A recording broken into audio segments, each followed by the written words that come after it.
মেরে মহতরম দোস্ত বুজুর্গ বলেন যে আমাদের এই মেহনতের মধ্যে ওই একই পদ্ধতি যেটা সাহাবা রাদিয়াল্লাহু তাআলা আজমাইনদের ছিল, যে তারা ঈমান শিখার জন্য যে পদ্ধতি ইখতিয়ার করতেন, যে আমল তারা করতেন, যে মেহনত তারা করতেন, সেই তরিকায় সেই পদ্ধতিতে ঈমান শিখার মেহনত করতে হবে। সেটা হলো ভাই মসজিদের বাইরে গাছতের জরিয়া গাছতে করে করে মানুষের সঙ্গে সাক্ষাৎ করে করে মসজিদের মধ্যে তাদেরকে আনতে হবে এবং মসজিদে ঈমানের হালকা ঈমানের মজলিস কায়েম করতে হবে।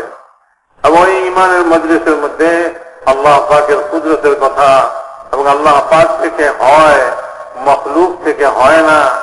সারা দুনিয়াতে যা কিছু আছে এগুলি কোনটা থেকে কিছু হয় না, দুনিয়ার এই নিজাম থেকে কিছুই হবে না।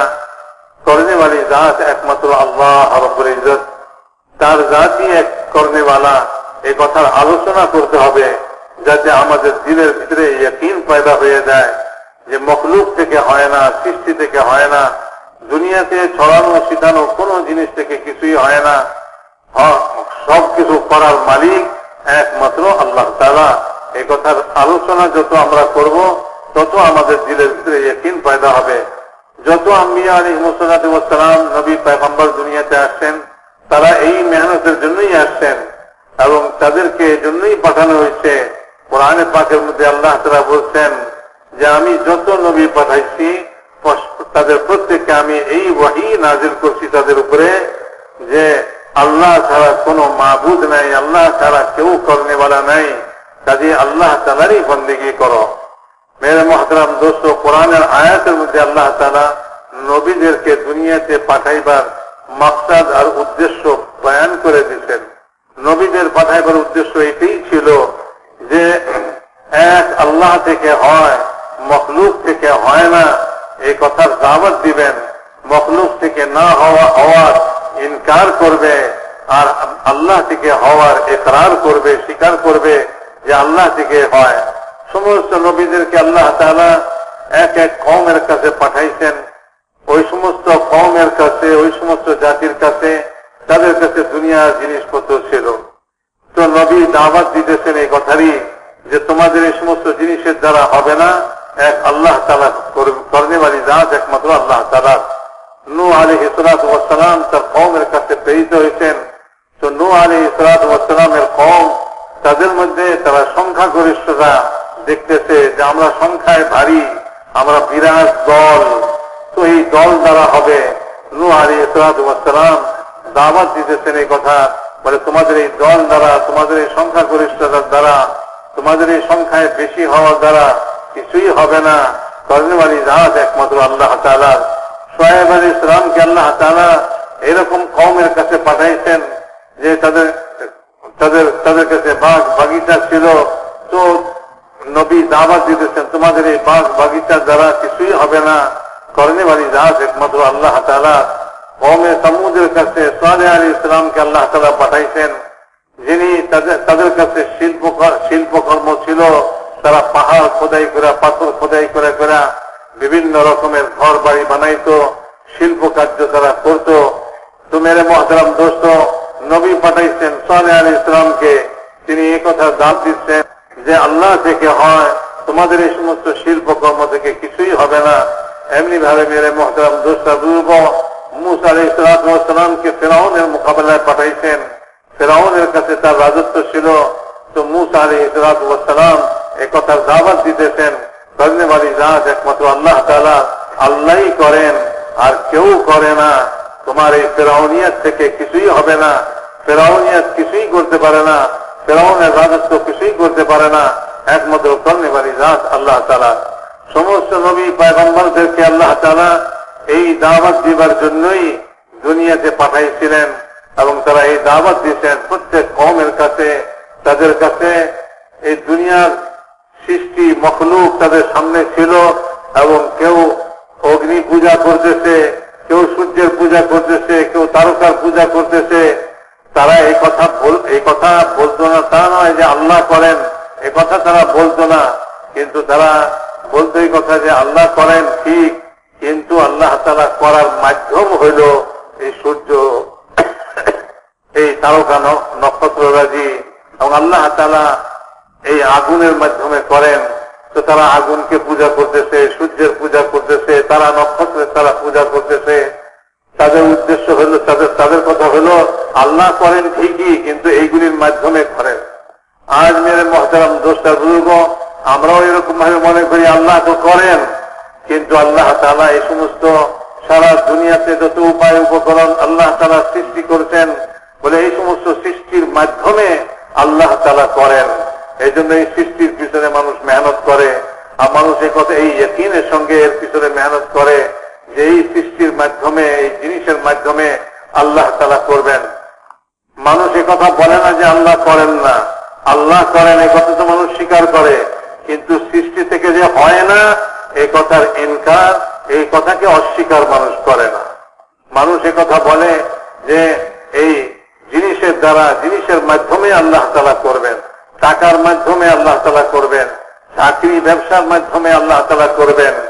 মেরে মহতারাম দোস্তার বুজুর্গ বলেন, ওই সমস্ত ইমানি মজলিসের মধ্যে এই কথার আলোচনা হইতে হবে যে না, এই মখলুক থেকে দুনিয়াতে যে নিজাম কায়েম আছে, এই নিজাম থেকে কিছুই হয় না, কর্মেওয়ালি জাত একা একমাত্র আল্লাহ। দুনিয়ার এই কোন জিনিস থেকে কিছু হয় না, যা কিছু হয় সব আল্লাহ থেকে হয়।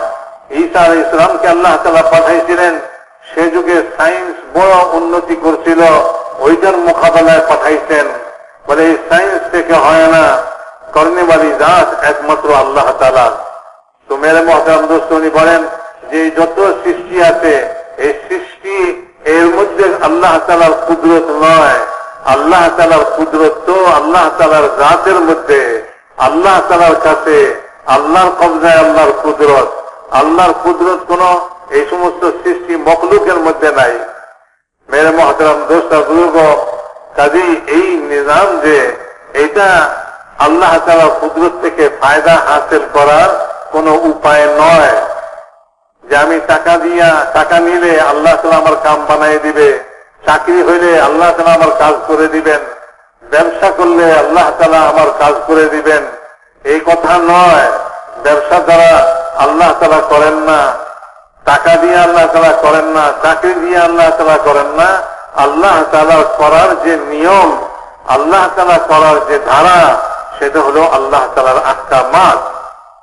আল্লাহ তাআলার হুকুমের সঙ্গে আল্লাহ তাআলার ওয়াদা সংযুক্ত, এবং আল্লাহ তাআলার ওয়াদার সঙ্গে আল্লাহ তাআলার কুদরত সংযুক্ত। যখন মানুষ আল্লাহ তাআলার হুকুমকে পুরা করবে, তো আল্লাহ তাআলার ওয়াদা পুরা হবে আল্লাহ তাআলার কুদরতে।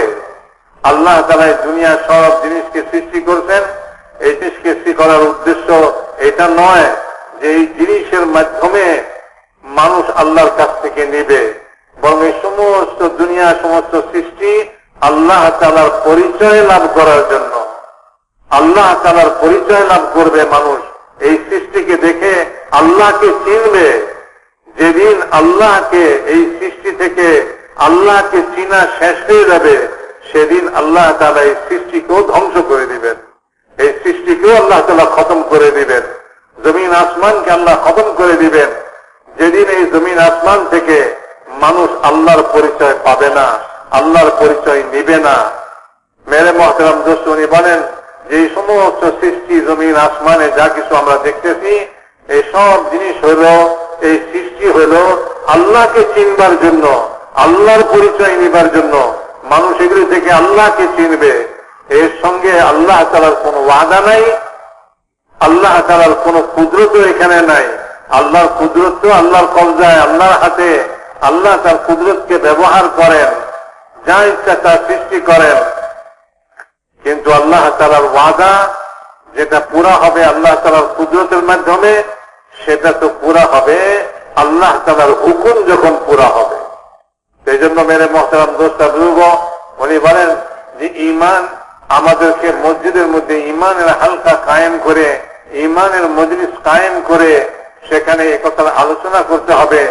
যেমন সাহাবা রাদিয়াল্লাহু তাআলা মাজমাইন, তারা মসজিদের মধ্যে ঈমানের হালকা কায়েম করতেন, আর ওই ঈমানের হালকার মধ্যে তারা ঈমানের আলোচনা করতেন।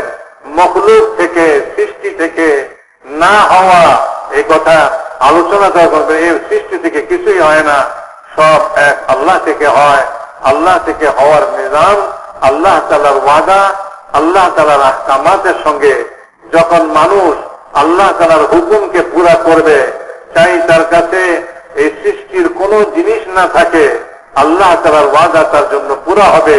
আল্লাহ তাআলা তার কুদরতকে তার জন্য ব্যবহার করবেন।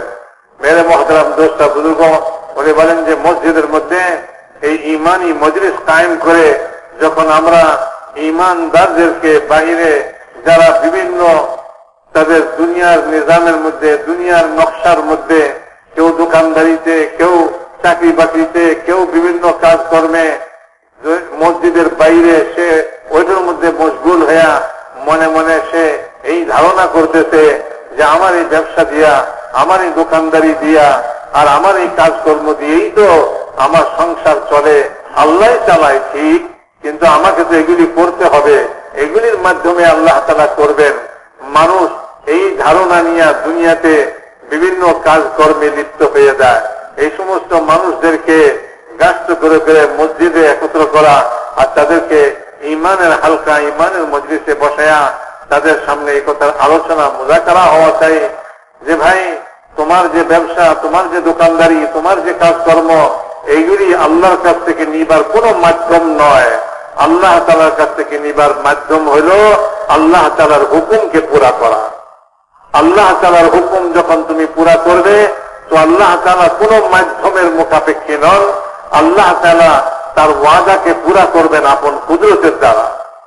মেরে মুহতারাম দোস্ত বুজুর্গ, এইটাই হলো এই ঈমান, যে সমস্ত এই দুনিয়ার নকশা, দুনিয়ার কাজকর্ম, দুনিয়ার ব্যবসা বাণিজ্য, এই সব জিনিসের ইয়াকিনকে দিলের ভিতর থেকে বাহির করতে হবে। এক আল্লাহ থেকে হওয়ার ইয়াকিন দিলের মধ্যে বসাইতে হবে। আল্লাহ পাকের কাছ থেকে হওয়ার রাস্তা আর উপায় আর মাধ্যমই হইল আল্লাহ তাআলার আহকামাত। এই সমস্ত ব্যবসা বাণিজ্য নয়, এই সমস্ত দুনিয়ার কাজকর্ম নয়। मैंने अर्ज किया कि ईमान के बगैर अल्लाह के वादे पूरे नहीं होते। अल्लाह के वादे उनके लिए पूरे होते हैं जो अल्लाह के हुक्मों को अल्लाह के वादों के यकीन के साथ पूरा करें। हुज़ूर अकरम सल्लल्लाहु अलैहि वसल्लम अपने सहाबा से वादे फरमाते थे, सहाबा उन वादों के यकीन के साथ हुक्मों को पूरा करते। अल्लाह रब्बुल इज्जत सहाबा के लिए अपने वादों को पूरा फरमा देते। अल्लाह के वादे अल्लाह की कुदरत वादों के साथ है और वादे हुक्मों के साथ हैं। जो हुक्मों को वादों के यकीन के साथ पूरा करेंगे, अल्लाह रब्बुल इज्जत उनके लिए अपने वादों को पूरा फरमा देंगे। वादों का पूरा होना असबाब को और निजाम कायनात को नहीं देखेगा, बल्कि अल्लाह के वादों का पूरा होना हुक्मों के साथ है। जो अमाल पर वादों का यकीन करते हुए अमलों पर आएंगे, असबाब के मुकाबले में अल्लाह रब्बुल इज्जत अपने वादों को अमलों पर पूरा करने वाले हैं। इसलिए वादों के पूरा होने का असबाब और कायनात से कोई ताल्लुक नहीं है। हमारी दावत ही यही है कि अल्लाह की कुदरत वादों के साथ, वादे हुक्मों के साथ, कायनात के साथ कुदरत भी नहीं है, कायनात पर कोई वादा भी नहीं है। एक बात मैंने अर्ज की कि अल्लाह रब्बुल इज्जत के वादे यकीन वालों के लिए पूरे होते हैं। एक बात अर्ज कर रहा था कि ईमान के बगैर आमाल में इखलास नहीं होता। पूछा एक सहाबी ने हुज़ूर अकरम सल्लल्लाहु अलैहि वसल्लम से, या रसूलल्लाह, ईमान किसे कहते हैं? आपने फरमाया, ईमान इखलास को कहते हैं। ईमान इखलास को कहते हैं। एक सहाबी के सवाल पर आपने फरमाया कि ईमान इखलास को कहते हैं। मेरे बुजुर्ग दोस्तों अज़ीज़ों, कलमा ला इलाहा इल्लल्लाह, इसके अल्फाज हम जानते हैं लेकिन इसका इखलास नहीं जानते। कलमे के इखलास ये है कि ये कलमा ला इलाहा इल्लल्लाह अपने कहने वाले को हराम से रोक दे। मैं और आप गौर करें इस पर कि जिस ईमान से हम मुतमईन हो रहे हैं, जिस ईमान से हम मुतमईन हैं, क्या ये ईमान हमें हराम से रोक देने वाला है? हदीस में फरमाया है कि कलमे का इखलास ये है कि ये कलमा ला इलाहा इल्लल्लाह अपने कहने वाले को हराम से रोक दे। क्या हमारा ईमान हमें हराम से रोकने वाला है? अगर हम इस पर गौर करें, अगर इस पर गौर करें तो हम में से हर शख्स का खुद अपना कहना यह होगा कि मुझे ईमान की जरूरत है। इसलिए मेरे बुजुर्ग दोस्तों अजीजों, मैंने आज क्या कि कलमे का इखलास है कि इसके अल्फाज हैं। अल्फाज जानते हैं लोग, कलमे का इखलास नहीं जानते। कलमे का इखलास यह है कि ये कलमे ला इलाहा इल्लल्लाह अपने कहने वाले को हराम से रोक दे।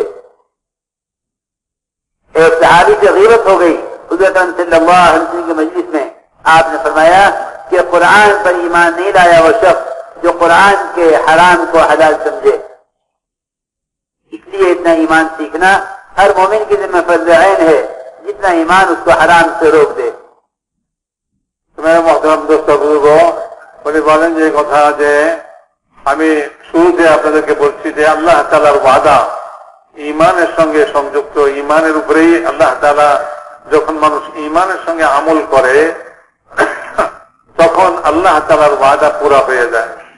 আল্লাহ তাআলার ওয়াদা পুরা হওয়ার জন্য দুনিয়ার কোনো নকশা, দুনিয়ার কোনো নিজাম, দুনিয়ার কোনো জিনিসপত্র কিছুই লাগে না। আল্লাহ তাআলা আপন কুদরতের দ্বারা আপনার ওয়াদাকে পুরা করেন। সেই জন্য মেরে মহতরম দোস্ত বুজুর্গ, ঈমান যখন মানুষের ভিতরে আসবে তো ঈমানের সঙ্গে সে আমল করবে, ওই আমলের উপরে আল্লাহ তাআলার ওয়াদা পুরা হয়ে যাবে। হুজুর আকরাম সাল্লাল্লাহু আলাইহি ওয়াসাল্লাম সাহাবা রাদিয়াল্লাহু তাআলা আজমাইনদেরকে আমলের উপরে আল্লাহ তাআলার ওয়াদা শুনাইতেন।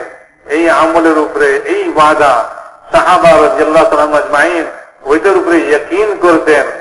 যখন আমি কোন আল্লাহ তাআলার হুকুম পুরা করছি, ওই হুকুমের সঙ্গে আল্লাহ তাআলার যে ওয়াদা, সেই ওয়াদার উপরে ইয়াকিন করে আমি ওই হুকুমকে পুরা করতেছি।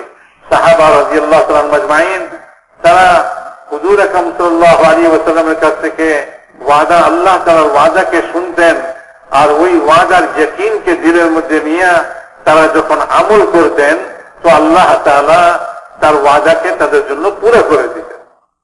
সেই জন্য মেরে মহতরম দোস্ত, যত আমলই আমরা করি না কেন, সেই আমলের উপরে আমাদেরকে এই কথার ইয়াকিন, আমাদের এই ইয়াকিনের সঙ্গে আমল করতে হবে যে এই আমলের সঙ্গে আল্লাহ তাআলা যে ওয়াদা করছেন সেই ওয়াদা সত্য, সেই ওয়াদাই আল্লাহ তাআলা পুরা করবেন। ওই ইয়াকিন বানাইবার জন্য ঈমানের মজলিসের মধ্যে বসে যখন আমরা ঈমানের কথা আলোচনা করব তো তখন আমাদের দিলের ভিতরে ঈমান আর ইয়াকিন পয়দা হবে যে আল্লাহ তাআলার ওয়াদা, আল্লাহ তাআলার আহকামাতের সঙ্গে, আল্লাহ তাআলার ওয়াদা দুনিয়ার কোন জিনিসের সঙ্গে নাই। দুনিয়ার কোন জিনিসের সঙ্গে আল্লাহ তাআলার ওয়াদা নাই। আল্লাহ তাআলার সমস্ত ওয়াদা আল্লাহ তাআলার আহকামাতের সঙ্গে। তো মেরে মহতরম দোস্ত বুজুর্গ, যখন ঈমানের মজলিসের মধ্যে আমরা ঈমান শিখব তো মেরে মহতরম দোস্ত, ওই আমল যেটা আল্লাহ তাআলার হুকুম, ওই হুকুমকে আল্লাহ তাআলার ওয়াদার ইয়াকিনের সঙ্গে আমরা ওই হুকুমকে পুরা করব তো আল্লাহ তাআলার ওয়াদা পুরা হয়ে যাবে। আল্লাহ তাআলার ওয়াদা আল্লাহ তাআলার হুকুমের সঙ্গে সংযুক্ত এবং আল্লাহ তাআলার কুদরত আল্লাহ তাআলার ওয়াদার সঙ্গে সংযুক্ত। আল্লাহ তাআলার কুদরত এই জিনিসের সঙ্গে সংযুক্ত নয় যে আল্লাহ তাআলা কেউ টাকা বানায় নিল, কেউ জমিন বানায় নিল, কেউ চাকরি বানায় নিল তো আল্লাহ তাআলার কুদরত ওখানে কাজ করবে। বলেন না, আল্লাহ তাআলার কুদরত এই দুনিয়ার সৃষ্টি কোন মখলুকের সঙ্গে আল্লাহর কুদরত সংযুক্ত নয়।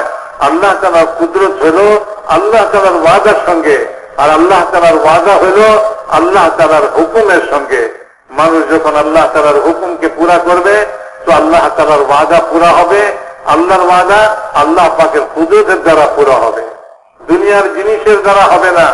বলে যে দুনিয়ার জিনিস লাগবে, না হলে আল্লাহ তাআলা কিভাবে করবেন? বলে না, আল্লাহ তাআলা করার জন্য দুনিয়ার কোন জিনিসের মুখাপেক্ষী নন। মানুষ আল্লাহ তাআলার হুকুমকে মানবে আর আল্লাহ তাআলার ওয়াদা আপন কুদরতের দ্বারা আল্লাহ পুরা করে দিবেন। একটা মেরে মহতরম দোস্ত বুজুর্গ এই কথা।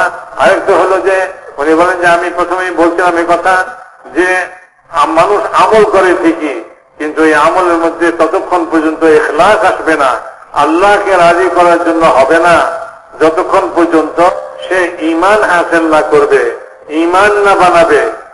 ঈমান এইটাই ইখলাস।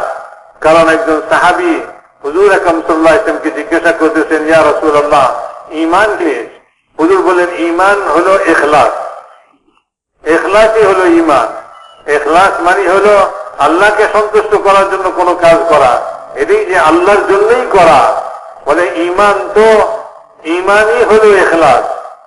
তো মেরে মুহতারাম দোস্ত, উনি বলেন যে আমরা তো ইখলাসের কলেমা পড়ছি, লা ইলাহা ইল্লাল্লাহ, এই কলমা আমরা জবানে পড়ছি, কিন্তু এই কলমার ইখলাস কি আমরা হাসিল করছি? বলেন যে এই কলমার ইখলাস কি? যে বলে যে হুজুর সাল্লাল্লাহু আলাইহি ওয়াসাল্লামকে জিজ্ঞাসা করা হলো যে এই কলমার ইখলাস কি? হুজুর বলেন যেই কলমা ইখলাসের সঙ্গে পড়বে সে জান্নাতে দাখিল হবে। তো এই কলমার ইখলাসটা কি? জিজ্ঞাসা করা হলো কলমার ইখলাস কি? হুজুর বললেন কলমার ইখলাস হলো এই যে এই কলমা তাকে আল্লাহ তাআলার হারাম করা জিনিস থেকে বিরত রাখে। আল্লাহ যে জিনিস নিষেধ করেছেন, আল্লাহ যেটাকে হারাম করছেন, তার এই কলমা তাকে ওই হারাম করা জিনিস থেকে বিরত রাখে। এই কলমা যে পড়তেছে সে আল্লাহ তাআলার হারাম করা কাজ থেকে বিরত থাকে, তার এই কলমা তাকে ওই আল্লাহর হারাম করা কাজ থেকে বিরত রাখে। তাইলে এই কলমার ইখলাস হাসিল হইল। একজন রাসূলুল্লাহ সাল্লাল্লাহু আলাইহি ওয়াসাল্লামের মজলিসের মধ্যে গীবত করলো, পরনিন্দা করলো, আরেকজনের যে দোষ আলোচনা করলো, তো রাসূলুল্লাহ সাল্লাল্লাহু আলাইহি ওয়াসাল্লাম বললেন যে ওই ব্যক্তি কোরআনের উপরে ঈমান আনে নাই, যে কোরআনের হারাম করা জিনিসকে সে না ছাড়ছে, হারাম করা জিনিসকে সে হারাম মনে না করে। তো গীবত তো কোরআনে হারাম করে দিছে। তো যখন তুমি গীবত করতেছ, আরেকজনের দোষ চর্চা করতেছ, তো তুমি তো কোরআনের উপরে ঈমান আনো নাই। কোরআন তো এটাকে হারাম করছে, আর তুমি ওই কাজের মধ্যে লিপ্ত হইতেছ। তো মেরে মুহতারাম দোষটা বুজুর্গ, হুজুর বললেন যে সে যখন অন্যের দোষ আলোচনা করলো, তো হুজুর বললেন ওই ব্যক্তি কোরআনের উপরে ঈমান আনে নাই, যে কোরআনের হারাম করা জিনিসকে হারাম মনে না করছে, হারাম মনে করে সে এটাকে না ছাড়ছে। তো কাজেই বোঝা গেল যে কলমার ইখলাস হইল এই যে এই কলমা আমাকে আল্লাহ তাআলার হারাম করা, নিষেধ করা সমস্ত কাজ থেকে এই কলমা আমাকে ফিরাবে।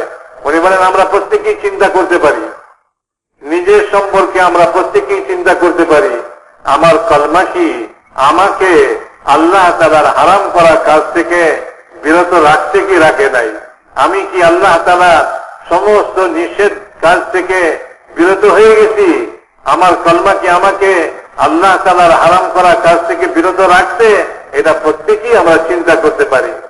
তো মেরে মুহতারাম দোস্ত বুজুর্গ, যদি আমরা এই কথা চিন্তা করি, তো আমরা এই কথাও বুঝতে পারবো যে আমাদের ঈমান শিখার প্রয়োজন আছে। আমাদের এখনো ঈমান শিখার প্রয়োজন আছে। যদি আমরা ঈমানের কলমা পড়ছি, তো ঈমানকে আমাদের শিখতে হবে, কারণ আমরা এখনো আমাদের জীবনের সর্বদিকে আল্লাহ তাআলার হারাম করা জিনিস থেকে আমরা এখনো বের হতে পারি নাই। আমরা সব হারাম করা কাজ থেকে ছাড়তে পারি নাই। অনেক গুনাহের কাজ আমরা করে ফেলি যেটা আল্লাহ তাআলা নিষেধ করেছেন।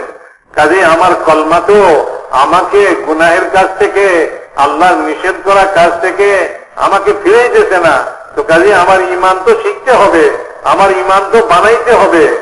এই পরিমাণ আমাদেরকে প্রত্যেক মানুষকে ঈমান বানানো, ঈমান শিক্ষা করা প্রত্যেক মানুষের জন্য ফরজে আইন, একেবারে ফরজ। যে যে পরিমাণ ঈমান হাসিল হইলে সে আল্লাহ তাআলার হারাম করা কাজ থেকে বিরত থাকতে পারে, তার ঈমান তাকে আল্লাহর হারাম করা, নিষেধ করা কাজ থেকে বিরত রাখে। এই পরিমাণ ঈমান হাসিল করা প্রত্যেক মুমিনের জন্য জরুরি, প্রত্যেক ঈমানদারের জন্য জরুরি। মেরে মুহতারাম দোস্ত বুজুর্গ, বলে যে একটা হলো যে বাহ্যিক কলমা, ঈমানের কলমা, ঈমানের বাহ্যিক অবস্থা, আরেক হলো ঈমানের হাকিকত। ঈমানের হাকিকতকে হাসিল করা এটা জরুরি।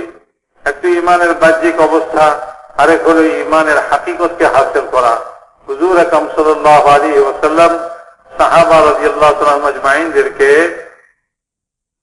ঈমান শিক্ষা দিতেন, আবার ঈমান তাদের ঈমানের পরীক্ষা নিতেন। ঈমান শিখাইতেন, আবার ঈমানের পরীক্ষা নিতেন, যে আমি যে তাদেরকে ঈমান শিখাইলাম, তো তারা কিরকম ঈমান শিখলো, ঈমান তাদের ভিতরে ঈমান কিরকম ঈমান তারা হাসিল করলো। হুজুর আকরাম সাল্লাল্লাহু আলাইহি ওয়াসাল্লাম এটার পরীক্ষা দিতেন। হযরত হারিসা রাদিয়াল্লাহু তাআলা আনহু ঘুমায় আছেন, শুয়ে আছেন মসজিদের মধ্যে। রাসূলুল্লাহ সাল্লাল্লাহু আলাইহি ওয়াসাল্লাম তাকে জাগাইলেন, জাগায় জিজ্ঞাসা করলেন, হারিসা তুমি সকাল কিভাবে করলে? উনি বললেন, আল্লাহ ইয়া রাসূলুল্লাহ, আমি সকাল করছি ঈমানের হালতে, ঈমানের হালতে আমি সকাল করছি। রাসূলুল্লাহ সাল্লাল্লাহু আলাইহি ওয়াসাল্লাম জিজ্ঞেস করলেন, তোমার ঈমানের হালতের কি অবস্থা, কি হালত তোমার ঈমানের? বলেন, ইয়া রাসূলুল্লাহ, আপনি গায়েবের যে সমস্ত জিনিসগুলি বলছেন যে চোখে দেখি না, গায়েবের মধ্যে আছে, আমি এই সমস্ত জিনিসের উপরে এরকম ইয়াকিন করছি যেন আমি চোখে দেখতেছি। জান্নাতের কথা আপনি আলোচনা করছেন, জান্নাত আছে, তো জান্নাত আমি যেন চোখে দেখতেছি। জাহান্নাম বলে যে যেন আমি চোখে দেখতেছি, আল্লাহ তাআলা আরশকে যেন চোখে দেখতেছি। তো এই যত গায়েবী জিনিস আপনি আলোচনা করছেন যেটার উপরে ঈমান আনতে হবে, আমি ওইটার উপরে এরকম এই গায়েবী জিনিসগুলি আমার সামনে এরকম যেরকম আমি যেন চোখে দেখতেছি এই সমস্ত জিনিসকে। মেরে মহতরম দোস্ত বলেন, রাসূলুল্লাহ সাল্লাল্লাহু আলাইহি ওয়াসাল্লাম তার এই কথা শুনে তাকে এই কথা বলেন নাই, বাস বাস যথেষ্ট হয়ে গেছে, তোমার ঈমান হাসিল হয়ে গেছে, তোমার ঈমান হাসিল হয়ে গেছে, এই কথা বলেন নাই। রাসূলুল্লাহ সাল্লাল্লাহু আলাইহি ওয়াসাল্লাম যে কথাটা বলছেন, এই কথাটা অত্যন্ত লক্ষণীয় জিনিস।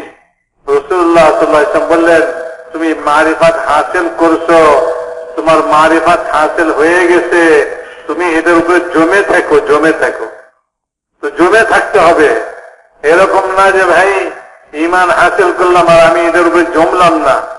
ঈমান তো এরকম এরকম অবস্থা ঈমানের, বলে যে মানুষ জামা খোলে, জামা খুলতে যেরকম সময় লাগে, বলে যে এরকম অল্প সময়ের মধ্যে ঈমান দিলের থেকে বের হয়ে যায়। আবার যে একজন মানুষ আবার জামা পরে, তো জামা পরতে যত সময় লাগে এত অল্প সময়ের মধ্যে ঈমান ভিতরে এসে যায়। ঈমানের অবস্থা তো এরকম যে চুলারে হাড়ি বসাইছে, নিচে আগুন দিছে, তো পানি তার ভিতরে টকবক করতেছে, আগুন সরাইবার সঙ্গে সঙ্গে পানি থেমে গেছে, পানি টকবক বন্ধ হয়ে গেছে। বলে যে পানি ফুটন্ত পানি যে ফুটতেছিল, এই আগুনটা সরাইলে পানিটা বন্ধ হইতে, পানিটা থামতে, ফুটন্ত তার অবস্থাটা শেষ হইতে যত সময় লাগে, এইরকম এত অল্প সময়ের মধ্যে ঈমান বের হয়ে যায়। তো মেরে মহতরম দোস্তা বুজুর্গ, এই জন্য বলে যে ভাই ঈমানের হাকিকতকে হাসিল করতে হবে। সাহাবা রাদিয়াল্লাহু তাআলা মাজমাইন ঈমানকে হাসিল করতেন, ঈমানের হাকিকত সহকারে। রাসূলুল্লাহ সাল্লাল্লাহু আলাইহি ওয়াসাল্লাম সাহাবাদের ঈমানের পরীক্ষা নিতেন যে তাদের ঈমান কি অবস্থায় পৌঁছছে, কি অবস্থায় আছে। একজন সাহাবা রাদিয়াল্লাহু তাআলা মাজমাইন হুজুর সাল্লাল্লাহু আলাইহি ওয়াসাল্লামের খিদমতে হাজির হইলেন। তো রাসূলুল্লাহ সাল্লাল্লাহু আলাইহি ওয়াসাল্লাম তাদেরকে জিজ্ঞাসা করলেন, তোমরা কারা, তোমরা কারা? তো তারা এই কথা বলেন নাই যে আমরা ব্যবসায়ী, তারা এই কথা বলেন নাই যে আমরা জমিদার লোক, জমিন চাষ করি, অথবা দুনিয়ার কোন কাজ কাম। যেরকম আজকাল মুসলমানের পরিচয় মুসলমান পরিবর্তন করে ফেলছে, মুসলমানের পরিচয়ই পরিবর্তন হয়ে গেছে। আর একজন মুসলমান সে বলে আমি ব্যবসায়ী, একজন মুসলমান সে বলে আমি একজন চাকরিজীবী, অথবা সে বলে যে আমি একজন জমিদার।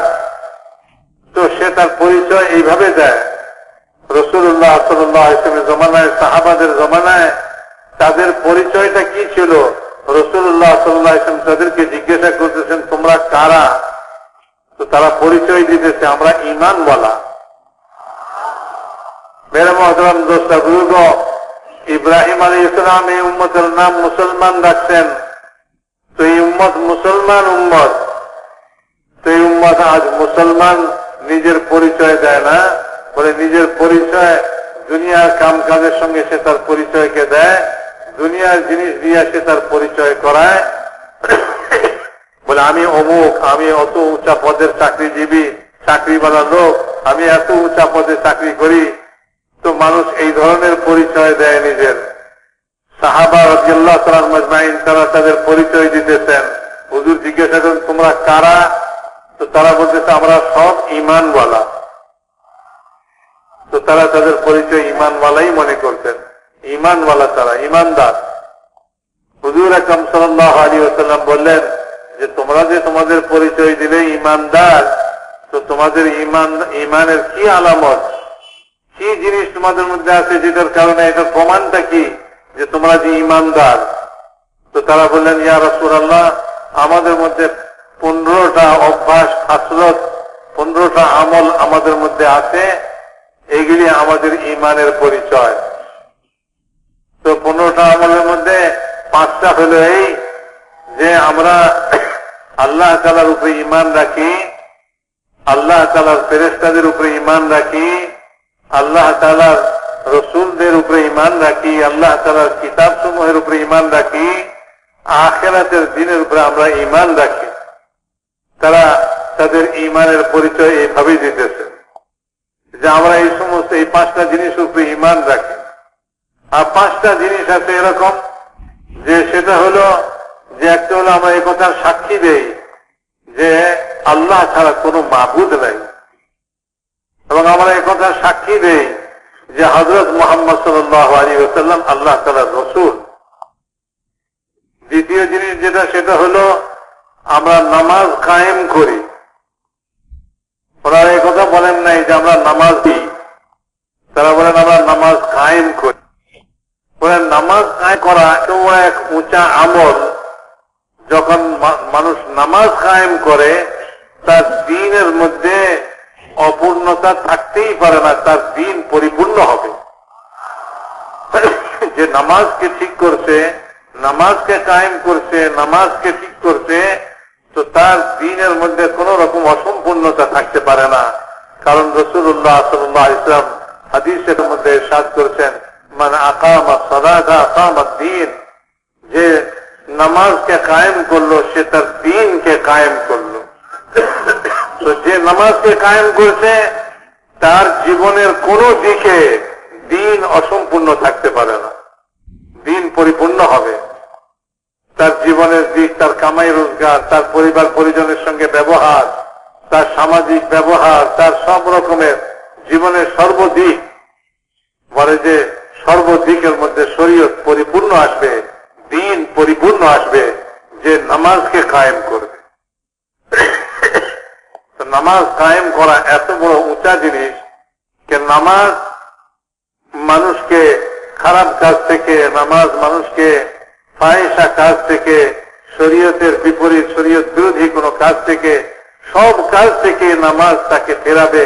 যেমন কলমার ইখলাস, এরকম নামাজেরও ইখলাস আছে। কলমার ইখলাস তো হলো এই কলমা তাকে আল্লাহ তাআলার হারাম করা কাজ থেকে বিরত রাখবে, আর নামাজের ইখলাস হলো এই নামাজ তাকে শরীয়ত বিরোধী সব রকম খারাপ কাজ থেকে তাকে বিরত রাখবে। তো মেরে মহতারাম দোস্ত বুজুর্গ, বলে যে নামাজ বড় উঁচা আমল, নামাজ কায়েম করা। যার নামাজ কায়েম, যে নামাজ কায়েম করে মেরে মহতারাম দোস্ত, তার দ্বীন তার পরিপূর্ণ হয়ে গেছে, দ্বীনের সব দিক তার কামিল হয়ে গেছে। নামাজ কায়েম করনেওয়ালার দ্বীন অসম্পূর্ণ থাকতে পারে না। তো তারা বলতেছেন যে আমরা নামাজ কায়েম করি। মেরে মহতারাম দোস্ত আর বুজুর্গ, নামাজ কায়েম করা কি জিনিস?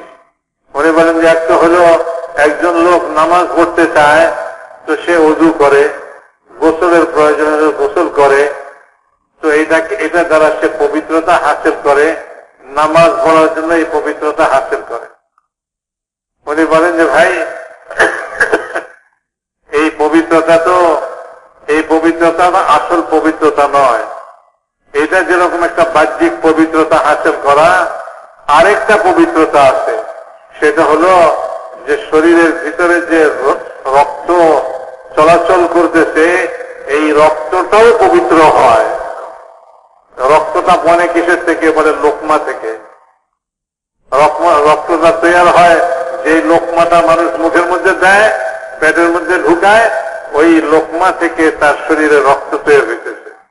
এখন এই লোকমাটা কি হবে? লোকমাটা যদি পাক হয় তো তার ভিতরে পাক রক্ত তৈরি হবে, আর যদি এই লোকমাটা নাপাক হয় তো ভিতরে রক্তটাও নাপাক তৈরি হবে।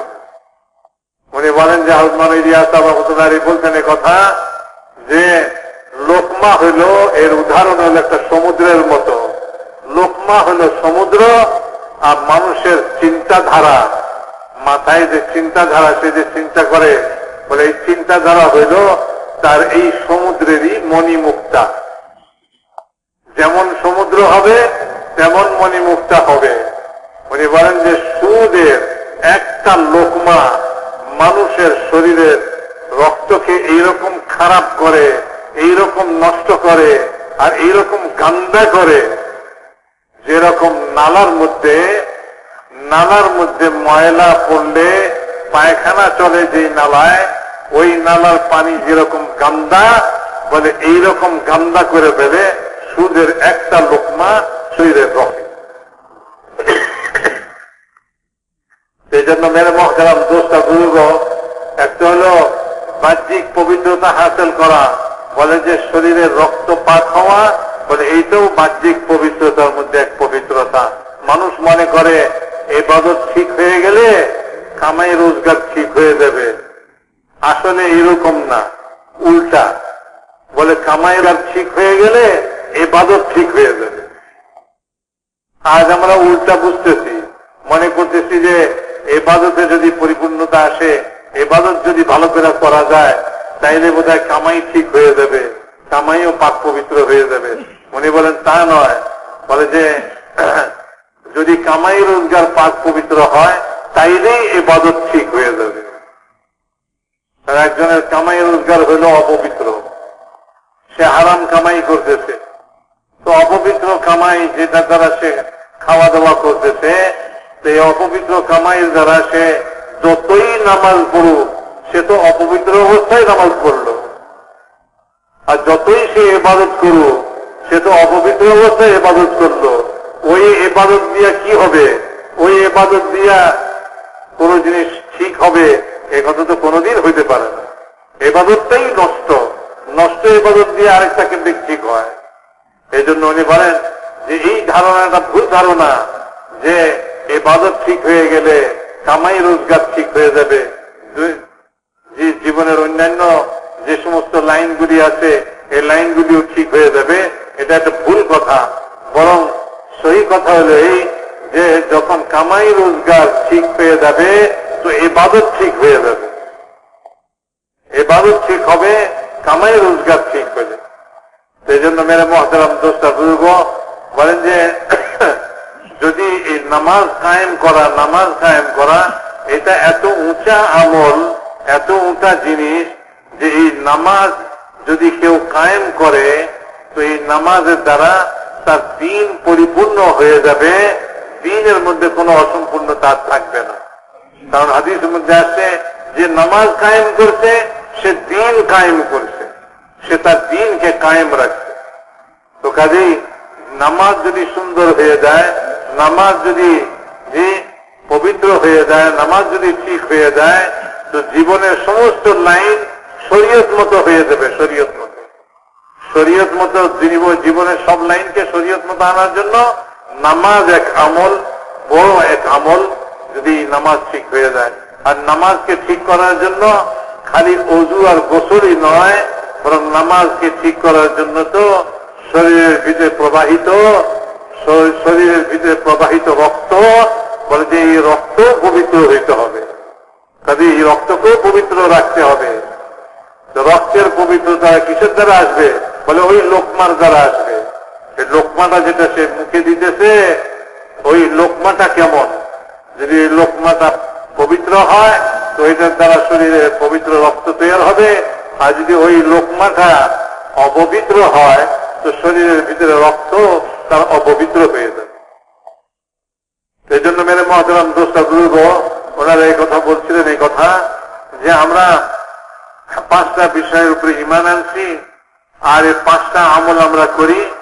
এক আমল তো হলো, একটা হলো যে আমরা সাক্ষী দেই আল্লাহ ছাড়া কোনো মাবুদ নাই এবং হযরত মুহাম্মদ সাল্লাল্লাহু আলাইহি ওয়াসাল্লাম আল্লাহ তাআলার প্রেরিত রাসূল।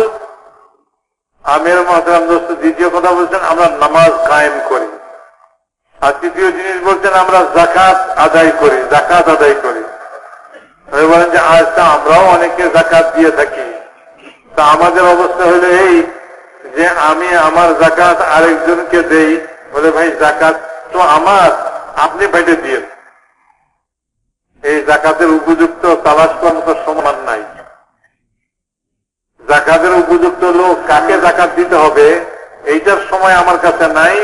তো আপনি লন আমার জাকাতটা, আপনি উপযুক্ত লোক তালাশ করে দিয়ে দিয়ে।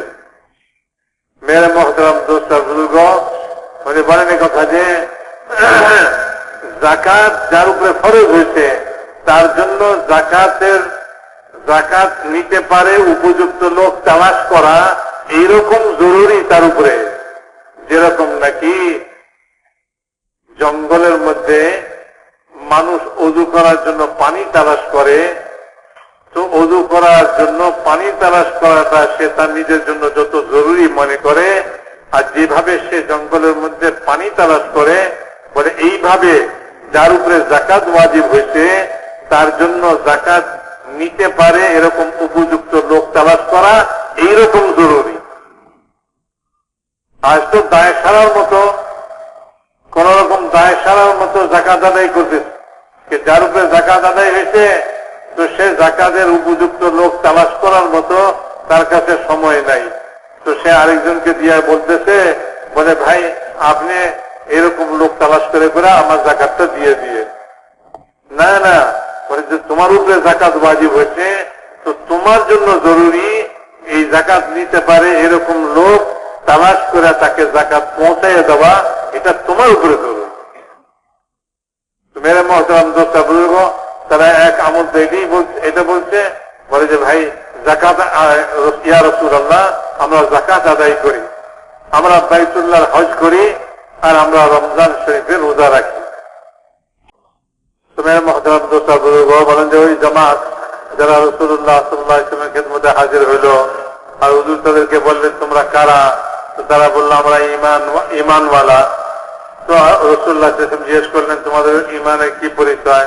তো তারা একথা বলছিল যে 5টা জিনিস আমাদের মধ্যে আছে, 15টা জিনিস আমাদের মধ্যে আছে। 5টা তো হলো ইমানের বিষয় ছিল, 5টা বিষয় আমলের ব্যাপার ছিল, যেটা এই পর্যন্ত বলা হলো।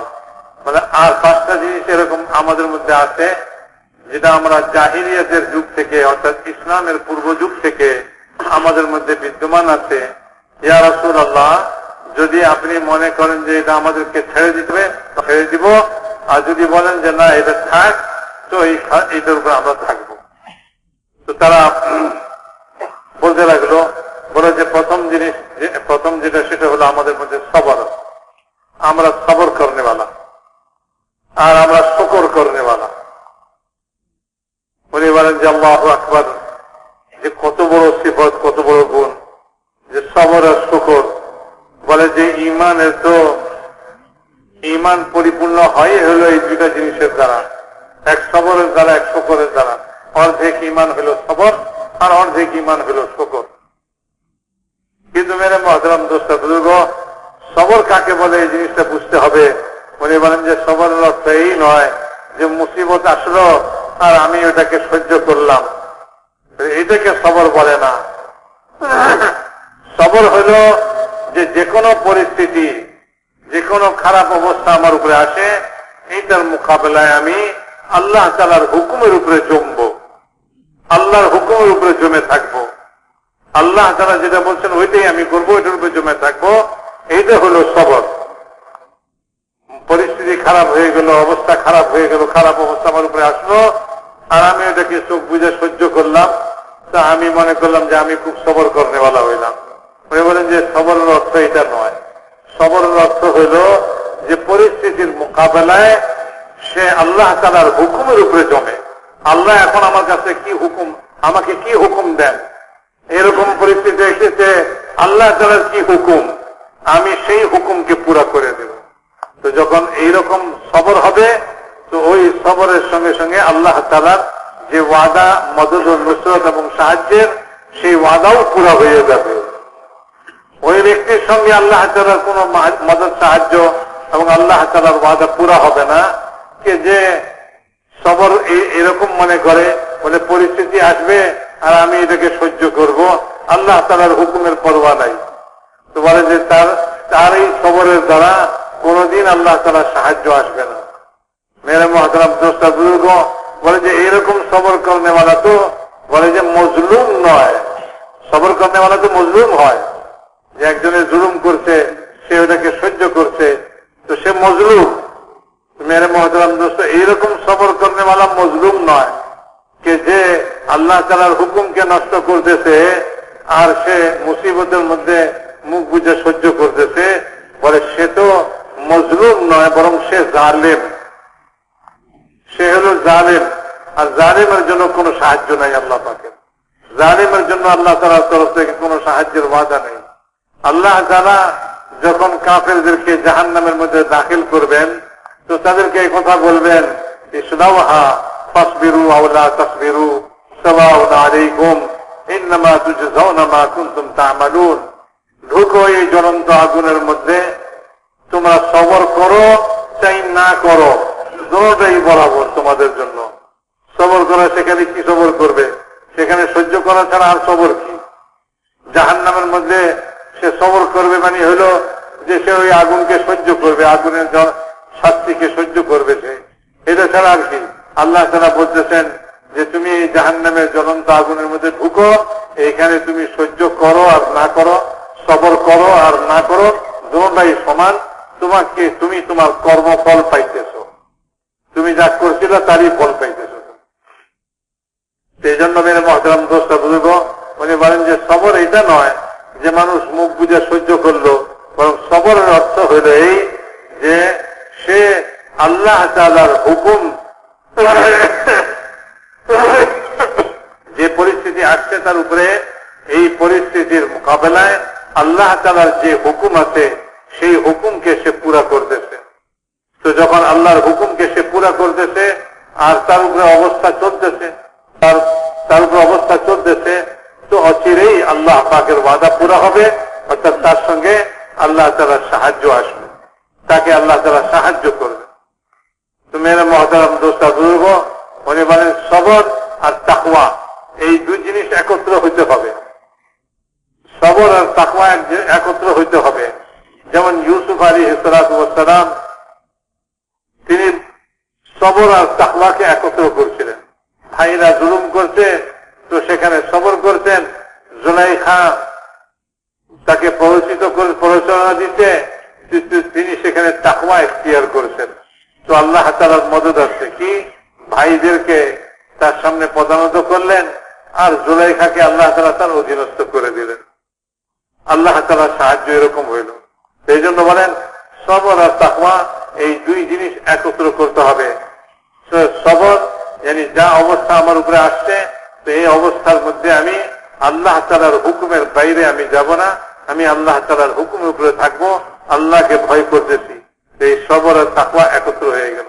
এখন আল্লাহ তাআলার মদদ আর সাহায্য আসবে। যদি মেরে মুহতারাম দোস্ত বুজুর্গ এরকম হয় যে তার উপরে পরিস্থিতি খারাপ হইল, তার অবস্থা খারাপ হইল, তার উপরে কোনো মুসিবত আসছে, এখন সে সবর তো করে, অর্থাৎ সে এটাকে সহ্য করতেছে, কিন্তু আল্লাহ তাআলার হুকুমের পরোয়া করতেছে না, তাকওয়া নাই তার কাছে। আর সে যদি মনে করে যে আমি সবর করতেছি, আল্লাহ তাআলার সাহায্য আসবে, কোনোদিন সাহায্য আসবে না। এই সবরের সঙ্গে কোনোদিন সাহায্য আসবে না, এটাকে সবর বলেই না। সবর হলো যে কোনো অবস্থা আসবে, তো ওই অবস্থার মধ্যে আল্লাহ তাআলা ওই অবস্থার মোকাবেলায় সে আল্লাহ তাআলার হুকুমকে পুরা করতেছে। আল্লাহ তাআলা তাকে এই অবস্থার মধ্যে যে হুকুম দিচ্ছেন সেই হুকুমকে সে পুরা করতেছে, হুকুম ছাড়তেছে না, হুকুমের মধ্যে সে জমে আসে। এই জন্য মেরে মুহতারাম দোস্ত বুজুর্গ, কত সুন্দর সিফাত আর গুণ তাদের মধ্যে তারা জাহিলিয়াতের যুগে ছিল, মানে যে আজকের মুসলমানের মধ্যে এই গুণ পাওয়া মুশকিল। সেই জমানায় তারা জাহিলিয়াতের যুগে তাদের মধ্যে এই গুণ ছিল। তারা বলতেছে যখন তারা ইসলাম পাইছিল না, তাদের কাছে ঈমান আসছিল না, তখন তাদের মধ্যে এই গুণ ছিল। দ্বিতীয় গুণ তারা বলছে শুকর ছিল। শুকর মানে এই না যে নেয়ামত পায়া মানুষ আল্লাহ তাআলা শুকর আদায় করে। মেরে মুহতারাম দোস্ত বুজুর্গ, উনি বলেন যে নেয়ামত পেয়ে আল্লাহ তাআলার শুকর আদায় করা আর নেয়ামত আসার আগে আল্লাহ তাআলার ইবাদত করা আর বন্দেগী করা, আল্লাহ তাআলার হুকুমকে পুরা করতে থাকা। এই নয় যে আল্লাহ তাআলা নেয়ামত দিল আর আমি তখন আল্লাহ তাআলার শুকর আদায় করলাম। বলে না, আল্লাহ তাআলার শুকর তো সবসময় করতে হবে, আর আল্লাহ তাআলার বন্দেগী এটা আল্লাহ তাআলার নেয়ামতের শুকর নয়, আল্লাহ তাআলার বন্দেগী আল্লাহ তাআলার হক আর পাওনা। আল্লাহ তাআলা হিসাবে আল্লাহর পাওনা বান্দার কাছ থেকে যে সে আল্লাহর বন্দেগী করবে। যদি একখানা কাপড় তাকে পরবার না দেন আর দুনিয়াতে কোনো কিছুই তাকে না দেন আর আখিরাতেও তাকে কিছু না দেন, তবুও আল্লাহ তাআলা তাকে সৃষ্টি করবেন। আল্লাহ তাআলার পাওনা হইল সে আল্লাহর বন্দেগী করবে। আল্লাহ তাআলার বন্দেগী করা আল্লাহ তাআলার নিয়ামতের শুকর কখনোই নয়। মেরে মুহতারাম দোস্ত বুজুর্গ, এই জন্য বলেন যে শুকর আদায় করতে হবে। যখন নিয়ামত দিবে তখন শুকর আদায় করবে, ঠিক আছে যে আল্লাহ পাকের তরফ থেকে আসছে, আল্লাহই দিচ্ছেন আমাকে, এই কথা না বলে যে অমুকের কারণে আসছে, অমুকে দিছে, আল্লাহর সঙ্গে কাউকে শরীক করা চলবে না। যে নিয়ামত আল্লাহ তাআলা দিচ্ছেন আমাকে, এই নিয়ামতের ব্যাপারে আল্লাহই দিচ্ছেন, এই কথাই আমাকে বলতে হবে, আল্লাহ আপনিই দিচ্ছেন, আপনারই শুকর। মেরে মুহতারাম দোস্ত, নেয়ামতওয়ালার দিকে সম্পর্ক করা, যিনি নিয়ামত দিচ্ছেন তার দিকে এই নিয়ামতের সম্পর্ক কায়েম করা, বলে এই নিয়ামত আল্লাহ তাআলা আমাকে দিচ্ছেন। যে কোনো নিয়ামতই হোক দুনিয়ার, এই নিয়ামত আল্লাহ তাআলা দিচ্ছেন, আর কেউ দিচ্ছেন এই কথা বলা চলবে না। শুকর হলো এটা যে নিয়ামত যিনি দিচ্ছেন তার দিকে এই নিয়ামতের নিসবত করা, তার দিকে এই নিয়ামতকে সম্পর্কিত করা, বলে তিনি আমাকে এই নিয়ামত দিচ্ছেন। আর এই যে বন্দেগী করতেছি, আমরা এই কথা মনে করে থাকি, বলে যে আল্লাহ নিয়ামত দিচ্ছে, আমি বন্দেগী করি আল্লাহ তাআলা, সেজন্য নিয়ামত পেয়ে আরেকটু বন্দেগী করলাম, বেশি করে বন্দেগী করলাম, আল্লাহ তাআলার বেশি করে নামাজ পড়লাম। না মেরে মুহতারাম দোস্ত বুজুর্গ, বন্দেগী এইটা নিয়ামতের যে শুকরিয়া নয়, বরং বন্দেগী হইল আল্লাহ তাআলার পাওনা হক, আল্লাহর পাওনা হক। আল্লাহ যদি তার বান্দাকে যে এক টুকরা কাপড় না দেন যে সে পরিধান করতে পারে, অথবা দুনিয়াতে কোনো নিয়ামত তাকে না দেন এবং আখিরাতেও আল্লাহ তাআলা তাকে কিছু না দেন, তবুও আল্লাহ তাআলার হক যে আল্লাহর বন্দেগী করবে, সে আল্লাহ তাআলা তার কাছে তার বন্দেগীর পাওনা, আল্লাহ তাআলা পাওনাদার, আল্লাহ তাআলা তাকে আল্লাহর বন্দেগী করতেই হবে। এই জন্য মেরে মুহতারাম দোস্ত, শুকর হলো এই যে, শুকরিয়া হলো এই যে আল্লাহ তাআলা নিয়ামত দিচ্ছেন, এই কথাকে স্বীকার করা যে আল্লাহই দিচ্ছেন, আর কেউ দেয়নি। আমরা আর কারো দিকে নিসবত না করি, আর কারো দিকে না বলি যে অমুকের কারণে আসছে, অমুকে দিচ্ছে, বলে না কেউ দেয় নাই, এই নিয়ামত একমাত্র আল্লাহ তাআলা দিচ্ছেন। মেরে মুহতারাম দোস্ত, বন্দেগীকে শুকরের যে বদল মনে না করি, বলে আল্লাহ নিয়ামত দিচ্ছে তা আমি একটু বন্দেগী করলাম আল্লাহ, বলে না, বন্দেগী তো আল্লাহর পাওনা হক, নিয়ামতের শুকরিয়া। তো দুই সিফত বয়ান করছে তারা, মানে জাহিলিয়াতের যুগ থেকে আমাদের মধ্যে এই দুই জিনিস, সবর আর শুকর। তৃতীয় জিনিস তারা এই কথা বলছে, তারা বলছে এই কথা যে আমরা আমাদের মধ্যে জাহিলিয়াতের যুগ থেকে এই রীতি ছিল, এই সিফত আর এই গুণ আমাদের মধ্যে ছিল যে আমাদের দুশ্মনের উপরে যদি কোনো মুসিবত আসতো তো আমরা এটাতে খুশি হইতাম না। দুশ্মন মুসিবতে পড়ছে, খুশি হয়ে গেলাম। মেরে মুহতারাম দোস্ত, আজকের মুসলমান তো এইটাও পারে কিনা যে ভাই দুশ্মনের উপরে মুসিবত আসলো আর সে খুশি হইল না। মেরে মুহতারাম দোস্ত, তারা বলতেছে জাহিলিয়াতের যুগে আমাদের এই গুণ ছিল যে আমাদের দুশ্মনের উপরেও যদি কোনো মুসিবত আসতো তো আমরা এটার জন্য খুশি হইতাম না, আনন্দিত হইতাম না যে ভালো হয়েছে, দুশ্মন যে মুসিবতের মধ্যে পড়ছে, কোথায় মুসিবত ফালাইছে তার দুশ্মনের উপরে।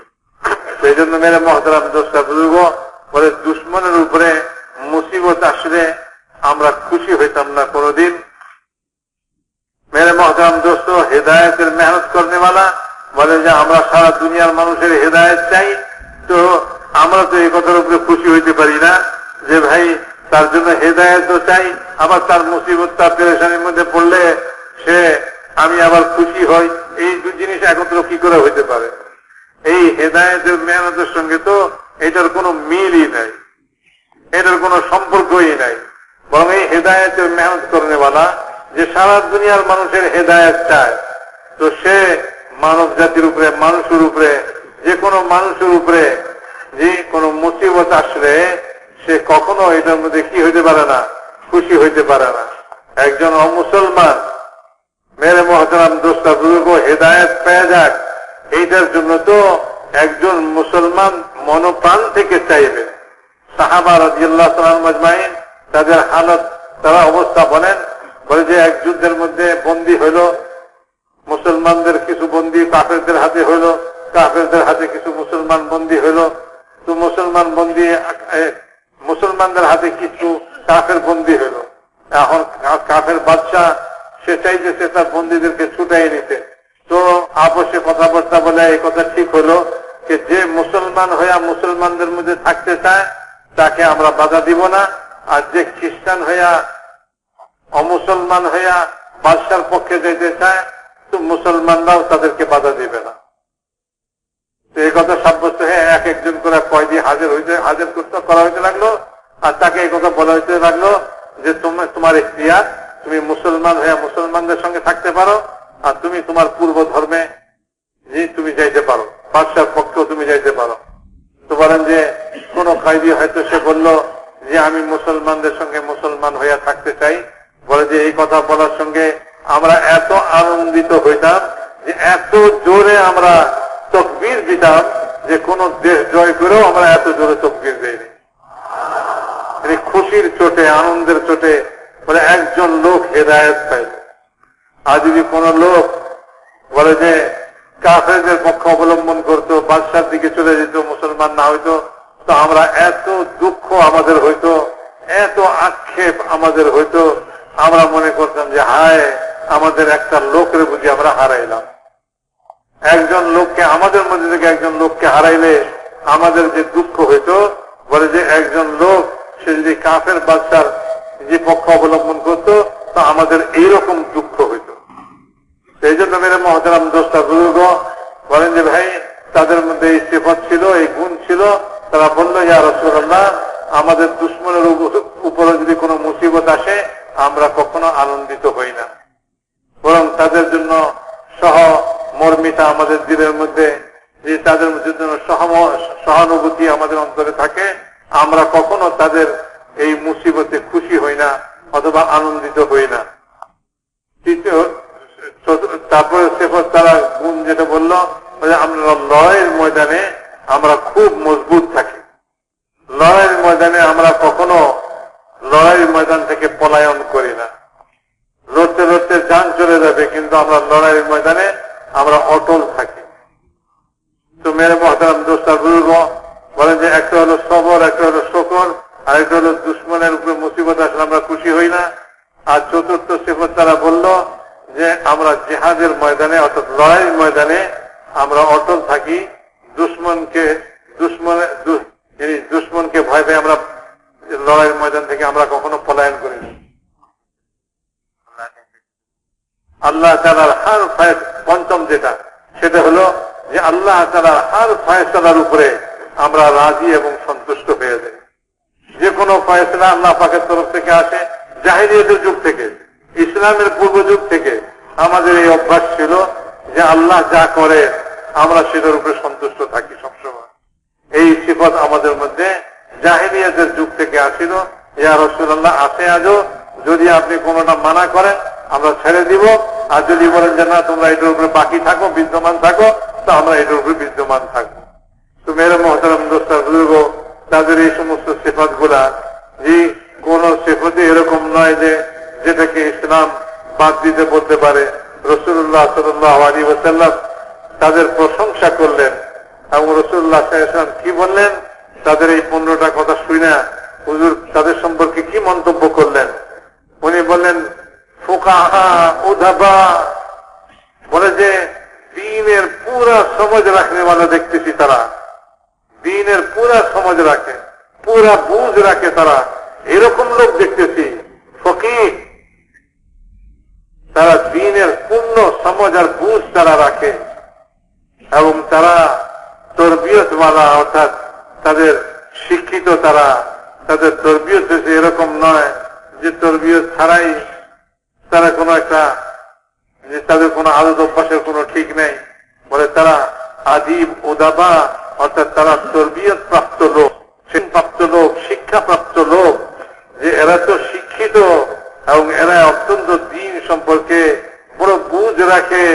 আরে তারা তো নবী হওয়ার উপক্রম হয়ে গেছিল, তাদের প্রত্যেকেই নবী হইতে পারে, এইরকম তাদের অবস্থা এক একজনের, তাদের এক একজনের অবস্থা যে তারা নবী হইতে পারে, এরকম গুণ তাদের মধ্যে।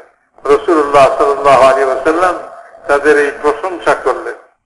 তো মেরে মুহতারাম দোস্ত বুজুর্গ, হুজুর আকরাম সাল্লাল্লাহু আলাইহি ওয়াসাল্লাম সাহাবা রাদিয়াল্লাহু তাআলা আজমাইন তাদেরকে ঈমান শিক্ষা দিতেন, আবার এই ঈমানের পরীক্ষাও তাদের কাছ থেকে নিতেন। आपने फरमाया कि मैं तुम्हें 5 बातें और बताता हूँ, ये 20 बातें तुम्हारे अंदर आ जाएं तो तुम्हारी ईमानी खसलतें मुकम्मल हो जाएं। आपने फरमाया ला तजमऊ मा ला ताकुलून, कि माल जमाना क्या करो, खाना जमाना क्या करो जरूरत से ज्यादा, और मकान तामीर न करो जरूरत से ज्यादा, और उस दुनिया में रग़बत न करो जिसको छोड़कर जाना है, उस अल्लाह से डरते रहो जिसके पास सबको जमा होना है, और उस जन्नत की फिक्र करो जहां हमेशा रहना है। ये 5 बातें आप सल्लल्लाहु अलैहि वसल्लम ने फरमाई, और ये फरमाया कि ये तुम्हारे अंदर अल्लाह ने 30 खसलतें तुम्हारे अंदर मुकम्मल कर दी। বলেন যে হুজুর আকরাম সাল্লাল্লাহু আলাইহি ওয়াসাল্লাম বলেন যে তোমরা তো 15টা বললা, আমি আরো 5টা তোমাদেরকে বলে দেই, যদি তোমাদের মধ্যে এই 5টাও এসে যায় তো তোমাদের ঈমান পরিপূর্ণ হয়ে যাবে, তোমরা পরিপূর্ণ ঈমানদার হয়ে যাবে। তো 5টা কথার মধ্যে 1 নম্বর কথা বললেন যে যা তুমি খাইতে পারবা না, যা তুমি ভোগ করবা না, তা তুমি জমা করো না, এবং তুমি যেই ঘর প্রয়োজন, যতটুকু প্রয়োজন তার অতিরিক্ত তুমি ঘর বানায়ও না, প্রয়োজনের অতিরিক্ত ঘর তুমি বানায়ও না। ওই জান্নাতের কথাকে স্মরণ করো, যে জান্নাতের এই দুনিয়ার সঙ্গে তুমি তোমার মন লাগাইও না, যে দুনিয়াকে তুমি ছেড়ে চলে যাবে। আর চতুর্থ কথা হলো ওই জান্নাতের আগ্রহ করো যে জান্নাতে তুমি যাবে, আর তুমি আল্লাহ তাআলাকে ভয় করতে থাকো, দুনিয়ার এই জিন্দেগিতে আল্লাহকে ভয় করে চলতে থাকো। এই 5টা বিষয় রাসূলুল্লাহ সাল্লাল্লাহু আলাইহি ওয়াসাল্লাম তাদেরকে তাদের এই 15টার উপরে অতিরিক্ত বলে দিলেন। তোমার মহতারাম দোস্ত বুজুর্গ, বলেন যে ভাই আল্লাহ তাআলার সঙ্গে গুমান, আল্লাহ তাআলার সঙ্গে আমরা ধারণাকে ভালো করি, আল্লাহর সঙ্গে ভালো ধারণা করি, আল্লাহর সঙ্গে গুমান ভালো করি। এই জন্য যে মানুষ যে আল্লাহর সঙ্গে গুমান করে অথবা ধারণা করে আল্লাহ সম্পর্কে, এটা বড় শক্তি রাখে, বড় শক্তি রাখে। বলেন যে হাদিসে পাকের মধ্যে এরকম আছে, আল্লাহ তাআলা বলতেছেন যে বান্দা আমার সম্পর্কে যেরকম গুমান রাখে, বান্দা আমার সম্পর্কে যেরকম ধারণা রাখে, আমি তার সঙ্গে ওই রকমই ব্যবহার করি। তো মেরা মুহতারাম দোস্ত বুজুর্গ, আল্লাহ তাআলার সঙ্গে আমাদের ধারণা যে ভালো হয়ে যায়, আল্লাহ সম্পর্কে আমাদের গুমান ভালো হয়ে যায়, এটার জন্য এটাও ঈমানের অংশ। ওই ঈমানের দ্বারা আল্লাহর সঙ্গে আমাদের ধারণাকে, আমাদের গুমানকে আল্লাহর সঙ্গে ভালো করতে হবে, যে আল্লাহ তাআলা সবকিছু পারেন, আল্লাহ সবকিছু করতে পারেন। আল্লাহ তাআলার মেরে মুহতারাম দোস্ত বুজুর্গ কুদরত, আল্লাহ তাআলার ওয়াদা, আল্লাহ তাআলার হুকুমের সঙ্গে যতক্ষণ পর্যন্ত আল্লাহ তাআলার হুকুম পুরা না হবে, আল্লাহর ওয়াদা পুরা হবে না, আল্লাহ তাআলার কুদরত কাজ করবে না। তো আল্লাহ তাআলার নিজাম এবং নিয়ম যেটা, এটার ব্যতিক্রম হবে না। তো আমি আল্লাহ তাআলার সঙ্গে ধারণা এবং গুমান রাখি যে জরুর আল্লাহ তাআলা আমার সঙ্গে এরকম করবেন, যখন কিনা আমি আল্লাহ তাআলার নিয়ম মতো করব। সেটা হলো যে আল্লাহ তাআলার কাছ থেকে নেওয়ার রাস্তা হলো আল্লাহর ওয়াদাকে পুরা করাইবার রাস্তা হলো আল্লাহ তাআলার হুকুমকে পুরা করানো। মেরে মুহতারাম দোস্ত বুজুর্গ, উনি বলেন যে আজ আমরা এই কথা মনে করি যে আল্লাহ তাআলা দুনিয়াটাকে দারুল আসবাব বানাইছেন। সবাইয়ের মুখে মুখে এই কথা যে ভাই দুনিয়া আসবাব ছাড়া হয় না, আল্লাহ তাআলা দুনিয়াটাকে আসবাবের জায়গা বানাইছেন। কাজে আসবাব তৈরি করো, আল্লাহ তাআলা এই আসবাবের মাধ্যমে তোমাকে দিবেন। মেরে মহতরম দোস্ত বুজুর্গ, আল্লাহ তাআলা কাদিরে মুতলাক, আল্লাহ তাআলা কুদরতওয়ালা, আল্লাহ তাআলার কুদরত কারো মুখাপেক্ষী নয়, কোন আসবাবের মুখাপেক্ষী নন। আল্লাহ তাআলা কোন আসবাবের মুখাপেক্ষী নন। আল্লাহ তাআলা এরকম কুদরতওয়ালা যে তিনি আসবাব ছাড়াই করতে পারেন। আসবাব সঙ্গে আল্লাহ তাআলার কুদরতের কোন সম্পর্ক নাই। আল্লাহ তাআলা তো এই আসবাব তৈরি করছেন বান্দাকে পরীক্ষা করার জন্য, যে বান্দা এই আসবাবের মধ্যে সে কিভাবে চলে, সে কি আসবাবের উপরে ইয়াকিন করে চলে না আল্লাহ তাআলার উপরে ইয়াকিন করে চলে। মেরে মহতরম দোস্ত, এই পরীক্ষা করার জন্য আল্লাহ তাআলা আসবাব তৈরি করছেন। কিন্তু আমরা মনে করতেছি যে আল্লাহ তাআলা এই আসবাব তৈরি করছেন, আমাকে তো আসবাব জমা করতে হবে। কাজেই আমরা আমলের আগে আসবাব তৈরি করি। আমরা আগে আসবাব তৈরি করি, অর্থাৎ আমি একটা ব্যবসা তৈরি করলাম, অথবা একটা ক্ষেত তৈরি করলাম, অথবা যে কোনো জিনিস তৈরি করলাম। তো আমরা মনে করি যে এখন আমার জিনিস তৈরি হয়ে গেছে, তো এখন আমি আল্লাহ তাআলার কাছে দোয়া করি, অথবা আমি কোনো আমল করি যাতে আল্লাহ তাআলা এই আসবাবের মাধ্যমে আমাকে কামিয়াব করেন, অথবা আমি যা চাই এটা যেন এই আসবাবের মাধ্যমে আল্লাহ তাআলা দিয়ে দেন। জিনিসটা এরকম নয়। মেরে মহতরম দোস্ত বুজুর্গ, আসবাবের আগে আমল তৈরি করতে হবে এবং এই কথার ইয়াকিন করতে হবে যে আমলের দ্বারাই আল্লাহ তাআলা করবেন। আল্লাহ কোন আসবাবের মুখাপেক্ষী নন। যে কারো আসবাব থাকলেও আল্লাহ তাআলা আসবাবের মাধ্যমেও করতে পারেন এবং আল্লাহ তাআলা আসবাব ছাড়াও আল্লাহ তাআলা করতে পারেন। আল্লাহ তাআলা কোন আসবাবের মুখাপেক্ষী নন। আল্লাহকে যেটা পেশ করতে হবে, আল্লাহকে যেটা দেখাইতে হবে, দিতে হবে, সেটা হলো আমার আমল। আল্লাহকে আল্লাহ তাআলার হুকুম পুরা করে আল্লাহ তাআলার আমল আমাকে আল্লাহর সামনে পেশ করতে হবে। মেরে মহতরম দোস্ত বুজুর্গ, আমি যে আল্লাহ তাআলার সামনে আমল পেশ করব, তো আল্লাহ তাআলা ওই আমলকে দিয়া, আমলের কারণে আল্লাহ তাআলা সন্তুষ্ট হবেন। আল্লাহ সন্তুষ্ট হয়ে আল্লাহ তাআলা আমার উদ্দেশ্যকে পুরা করে দিবেন, আমাকে কামিয়াব করবেন, অথবা আমার কোন প্রয়োজনকে আল্লাহ তাআলা আপন কুদরতের দ্বারা মিটাই দিবেন। তো এই আমল হইল আল্লাহ তাআলার সামনে পেশ করার জন্য, যাতে আল্লাহ তাআলার এই আমলের দ্বারা আল্লাহর নৈকট্য হাসিল করা যায়। যারা নিকটতম হয়, যারা নৈকট্য হাসিল করে, তাদের কথাই শোনা হয়, তাদের কথাই মানা হয়, তাদের কাজই করে দেওয়া হয়। আগে তো নৈকট্য হাসিল করতে হবে। একজন লোক সে নৈকট্যই হাসিল করে নাই, সে নিকটেই আসে নাই, দূরে দূরে থাকে, দূরে দূরে থাকে, অপরিচিত লোক, অপরিচিত, এরকম লোকের কোনো কথা কেউ শুনে না, এরকম লোকের কথায় কোনো কাজ হয় না। সবাই তালাশ করে যে এরকম একটা লোক দেখেন, যে লোকটা, এই লোকটার খুব নিকটবর্তী, তাকে দিয়া কথা বলানো যায় কিনা, তাকে দিয়া বলানো যায় কিনা। কথাটার অর্থ হলো এই যে আল্লাহ তাআলার নৈকট্য হাসিল করার অর্থ হলো এই যে আমি আমার আমলের দ্বারা আল্লাহ তাআলার সঙ্গে পরিচিত হই, আল্লাহ তাআলার নিকট হই। আল্লাহ তাআলা আমাকে চিনুক, যখন চিনবে আল্লাহ তাআলার নৈকট্য হাসিল হবে, আল্লাহ তাআলার সঙ্গে তার দোস্তি খাতির বন্ধুত্ব হবে, তো সে যা বলবে তাই করবেন আল্লাহ তাআলা। তো আমল তো এই জন্য যাতে আল্লাহ তাআলার সঙ্গে বন্ধুত্ব হয়, আল্লাহ তাআলার সঙ্গে নৈকট্য হয়। তো এরপরে আমার দোয়া, আল্লাহ তাআলা দোয়া এরকম জিনিস যে দোয়া করব আল্লাহ তাআলা করে দিবেন। দোয়া জন্য, আল্লাহ করার জন্য কোন জিনিসের মুখাপেক্ষী নন, আমার টাকার মুখাপেক্ষী নন, আমার চাকরির মুখাপেক্ষী নন, আমার ঔষধের মুখাপেক্ষী নন, আমার তদবিরের মুখাপেক্ষী নন, কোন জিনিসের মুখাপেক্ষী নন। দুনিয়া দারুল আসবাব, আসবাবটা কি বলে? আমল হইল আসল আসবাব। যে তুমি আমল তৈরি করে আল্লাহর সামনে পেশ করো। বলেন যে আমাদের পূর্বমানার বলে যে তাদেরও এই জিনিসই ছিল তাদের মধ্যে, সেদিক পূর্ব জমানা থেকে এই নিয়মই চলে আসছে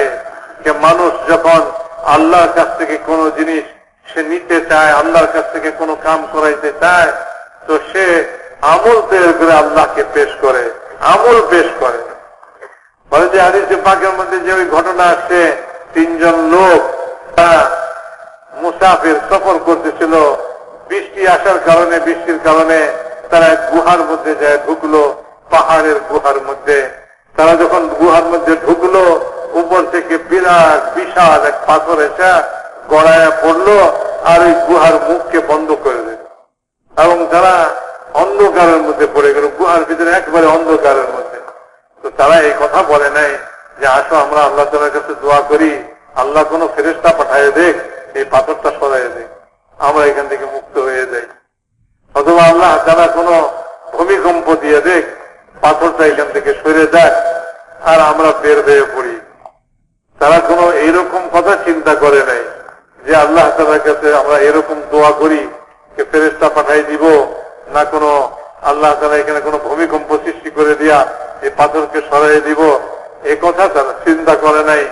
তারা এটা চিন্তা করছে আল্লাহ তাআলার কাছে নিজেদের জীবনের কোন আমল এরকম পেশ করো যে আমল আল্লাহ তাআলা,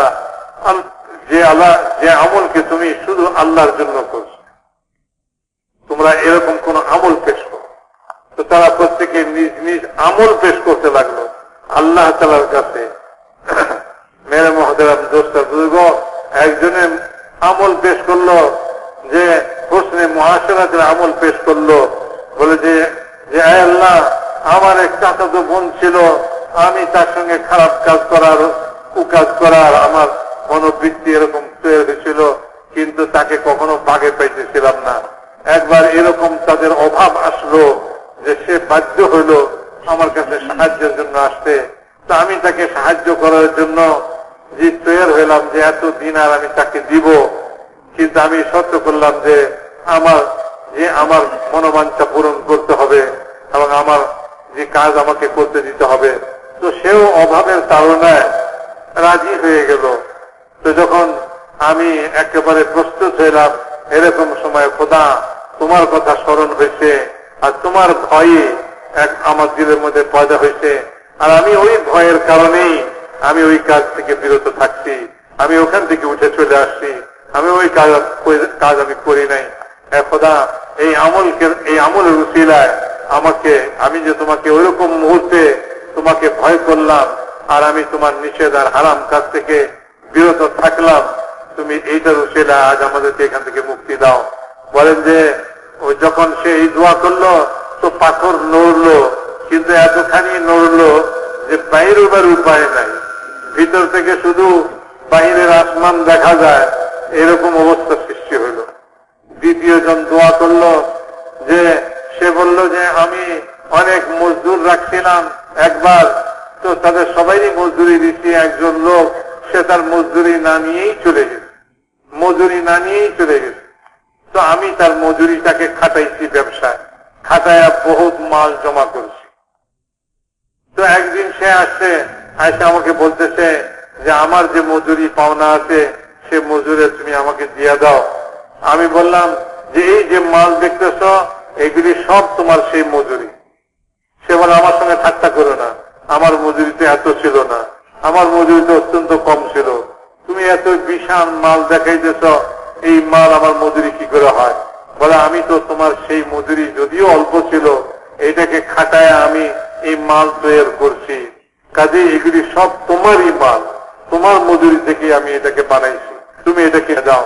তো সে ওই সমস্ত মাল নিয়ে গেল, আল্লাহ আমার জন্য একটুও রেখে দেয় নাই, যে আমাকে ওখান থেকে একটুও সে দেয় নাই, সম্পূর্ণ মালই সে নিয়ে গেছে।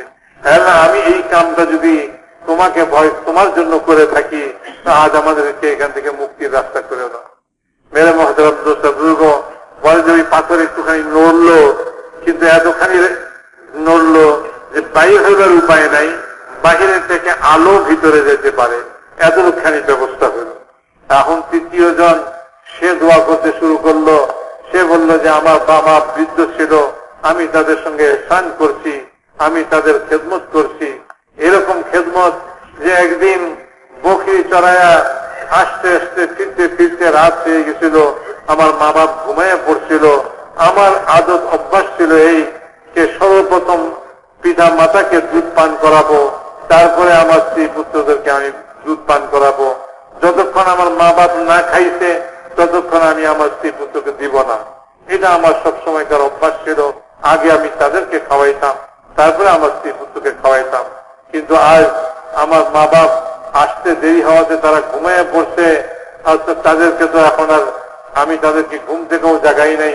তাদের জন্য দুধের বাটি লইয়া আমি তাদের শিওরে সকাল পর্যন্ত অপেক্ষায় থাকলাম যে কখন তাদের ঘুম ভাঙে, তারা এই দুধ পান করবে, তারপরে আমার স্ত্রী পুত্র পান করবে।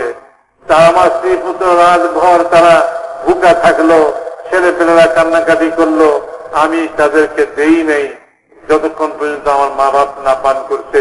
আমার মা বাপের ঘুম ভাঙছে সকাল বেলায়, তো তারা আগে পান করছে, তারপরে আমার ছেলে মেয়ে তারা পান করছে। আল্লাহ, আমি যে মা বাপের সঙ্গে এই ইহসান করলাম, মা বাপের এই খেদমত করলাম, তোমাকে রাজি করার জন্য করছি। তো আজ এই আমলের উসিলায় আমাদেরকে এখান থেকে মুক্তির রাস্তা করে দাও। বলে যে তার এই দোয়ার সঙ্গে সঙ্গে ওই পাথর সরলো, এতখানি সরলো যে তারা বের হয়ে আসতে পারে। তো তারা সেখান থেকে বের হয়ে আসলো।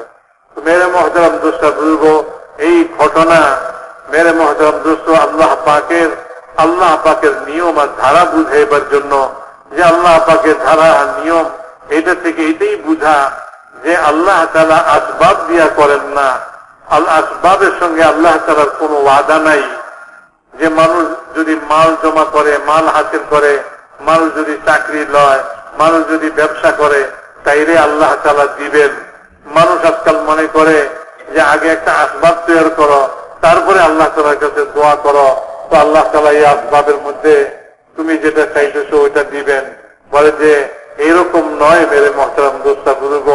আল্লাহ তাআলা এই দুনিয়ার কোন জিনিসের সঙ্গে আল্লাহ পাকের ওয়াদা নাই। আল্লাহ পাকের ওয়াদা দুনিয়ার কোন জিনিসের সঙ্গে নাই, না চাকরির সঙ্গে, না টাকার সঙ্গে, না দোকানদারির সঙ্গে, না ব্যবসা বাণিজ্যের সঙ্গে। আল্লাহ পাকের ওয়াদা তো একমাত্র আমলের সঙ্গে আল্লাহ পাকের ওয়াদা। কাজেই যদি কেউ আমল পেশ করে, আমলকে বানায়, তো মেরে মহতারাম দোস্ত বুজুর্গ, আল্লাহ তাআলার ওয়াদা পুরা হবে। আল্লাহর ইচ্ছা, আল্লাহ ক্ষমতা রাখেন যে আল্লাহ তাআলা আসবাবের মাধ্যমে তার প্রয়োজনকে মিটাই দিতে পারে, অথবা আল্লাহ তাআলা বিনা আসবাবেও তার প্রয়োজনকে আল্লাহ তাআলা মিটাই দিতে পারেন। আল্লাহ তাআলা কোন আসবাবের কখনো মুখাপেক্ষী নন। বাস কায়দা এইখান থেকে এইটাই বুঝে আসে, নিয়ম এই ঘটনা থেকে এটাই বুঝে আসে, আল্লাহ পাকের ওয়াদা, আল্লাহ পাকের ওয়াদা আল্লাহ পাকের হুকুমের সঙ্গে, আর আল্লাহ পাকের কুদরত আল্লাহ পাকের ওয়াদা। মেরে মহতরম দোস্ত বুজুর্গ ভাই, একটু বসেন, মজমার মধ্যে সবাই উঠাউঠি করতেছেন, একটু সবর করেন। মাশাআল্লাহ, আমরা তো এখানে সবর করার জন্যই আসি। তো উনি বলতেছেন এই কথা যে ভাই, যে শুধু আমলের উপরে আল্লাহ পাকের গায়বী মদদ, গায়বী সাহায্য শুধু আমলের উপরে কখনো হয়। আল্লাহ তাআলার গায়বী নুসরত আর মদদ আর সাহায্য এটা আমলের উপরে, শুধু আমলের দ্বারা হয়। বলে আল্লাহ পাকের গায়বী মদদ আর নুসরত যেটা হয় সেটা হলো যখন দুই জিনিস একত্র হয়। একটা হলো দাওয়াত, আল্লাহর দিকে মানুষকে দাওয়াত দেওয়ার আমল, আর একটা হলো ইবাদত। দাওয়াত আর ইবাদত এই দুইটা যখন একত্র হবে তো আল্লাহ পাকের গায়বী নুসরত আর গায়বী সাহায্য আল্লাহ তাআলা করবেন। এই কথাটাই হযরত মাওলানা ইলিয়াস সাহেব রাহমাতুল্লাহ আলাইহি বলতেন যে এই দাওয়াতের মেহনত, বলে এটা তো সারা খোদায়ে পাকের এই দুনিয়ার সমস্ত নিজামকে বাধ্য করার মেহনত। এই মেহনতের দ্বারা সমস্ত গায়বী নিজাম বাধ্য হয়ে যাবে। গায়বী ব্যবস্থাপনা যা আল্লাহ তাআলার হুকুম মতো চলতেছে আমাদের দৃষ্টির আড়ালে, এই সমস্ত গায়বী ব্যবস্থাপনা জমিনের উপরে চলতেছে, পানির উপরে চলতেছে, চন্দ্র সূর্যের উপরে চলতেছে।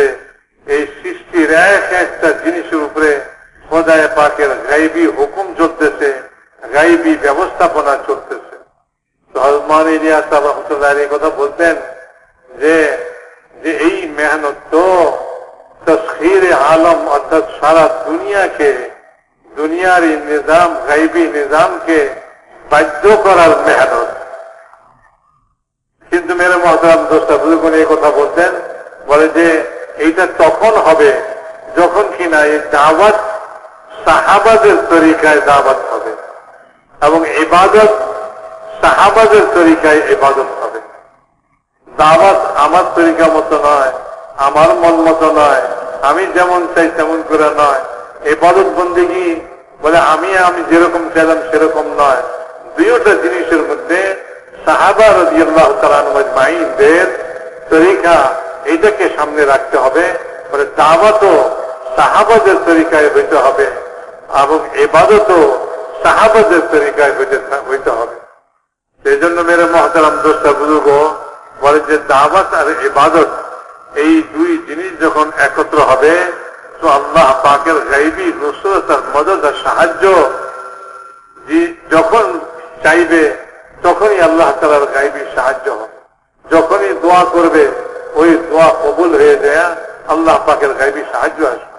হযরত ইউসা আলাইহিস সালাম বলেন যে যুদ্ধের ময়দান ছিল, আসরের ওয়াক্ত শেষ হয়ে যাইতেছে, সূর্য ডুবে যেতেছে।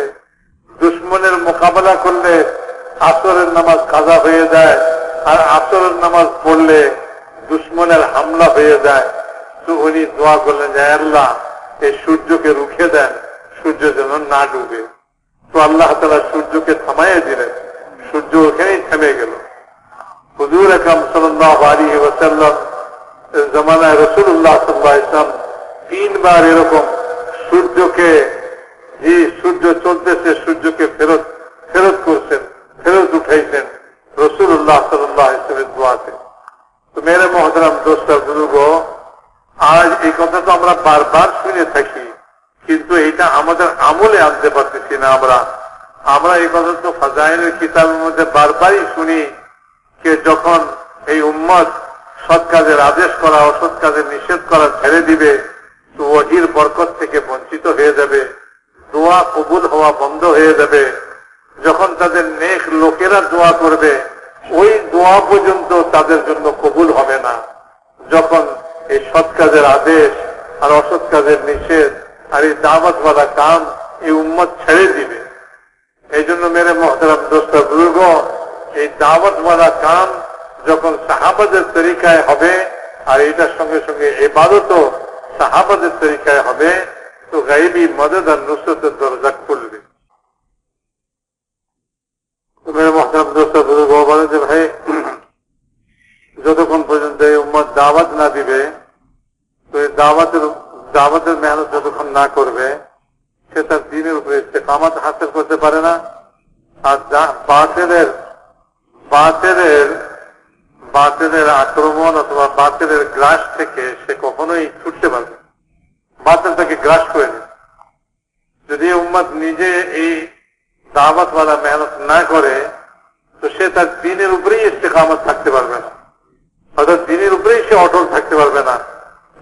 তার দ্বীনের উপরে থাকাই এত দুর্বল হয়ে যাবে যে বাতিল তাকে যে কোনো প্রলোভন দেখায় অথবা যে কোনো ভাবে বাতিল তাকে গ্রাস করে দেবে।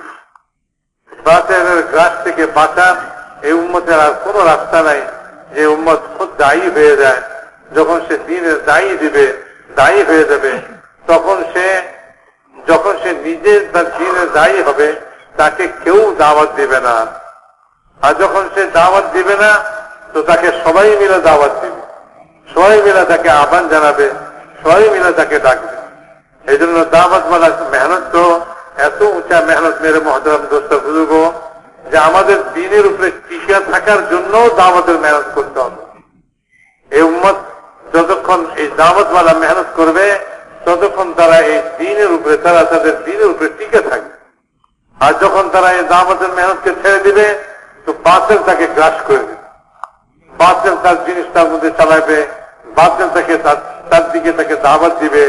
যেহেতু সে তার দ্বীনের মধ্যে কমজোর, সে তার দ্বীনের উপরেই দুর্বল, তো কাজে বাতিলের আহ্বান বাতিলের দাওয়াতকে সে সহজে গ্রহণ করে নেয়, বাতিলের দাওয়াতকে সে সহজে কবুল করে নেয়। এই জন্য হুজুর আকরাম সাল্লাল্লাহু আলাইহি ওয়াসাল্লাম সাহাবা রাদিয়াল্লাহু তাআলা আনহুম আজমাইন তাদের প্রত্যেককে দায়ী বানাইছিলেন, সাহাবাদের সবাইকে দাওয়াতের মেহনত রূপে খাড়া করছিলেন। তো প্রত্যেক সাহাবী দাওয়াত দেনে বলা ছিলেন। যখন তারা দাওয়াত দিতেন তো আল্লাহ তাআলা সারা দুনিয়াতে দ্বীনকে ছড়াইয়ে দিতেন।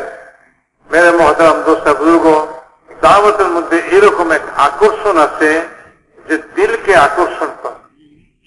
দাওয়াত যখন চলে তো দিল আকর্ষিত হয়, দিলের মধ্যে আকর্ষণ সৃষ্টি হয় এবং দিল এরকম ভাবে দিল এটাকে কবুল করে।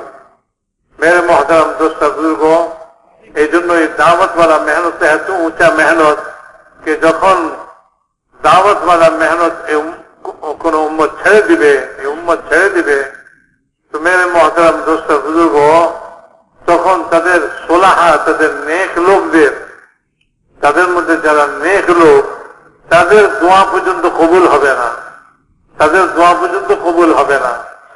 মেরে মহতারাম দোস্তা বুজুর্গ, তাদের নেক লোকেরা নিরাশ হয়ে যাবে, উম্মত থেকে নিরাশ হয়ে যাবে, উম্মতের ইসলাহ থেকে, উম্মতের তরবিয়ত থেকে তারাও নিরাশ হয়ে যাবে। যারা এই উম্মতের নেক লোক তারা মনে করবে এই কথা যে এই উম্মতের সংশোধনের আর কোনো উপায় নাই, এই উম্মতের সংশোধনের আর কোনো পথ নাই, এই উম্মতের সংশোধন হবে না। মানে তাদের অবস্থা, তাদের এত নৈরাশ্য তাদের মধ্যে, এত তারা নিরাশ হয়ে যাবে, উম্মত থেকে তারা নিরাশ হয়ে যাবে যখন দাওয়াতের মেহনত ছুটবে।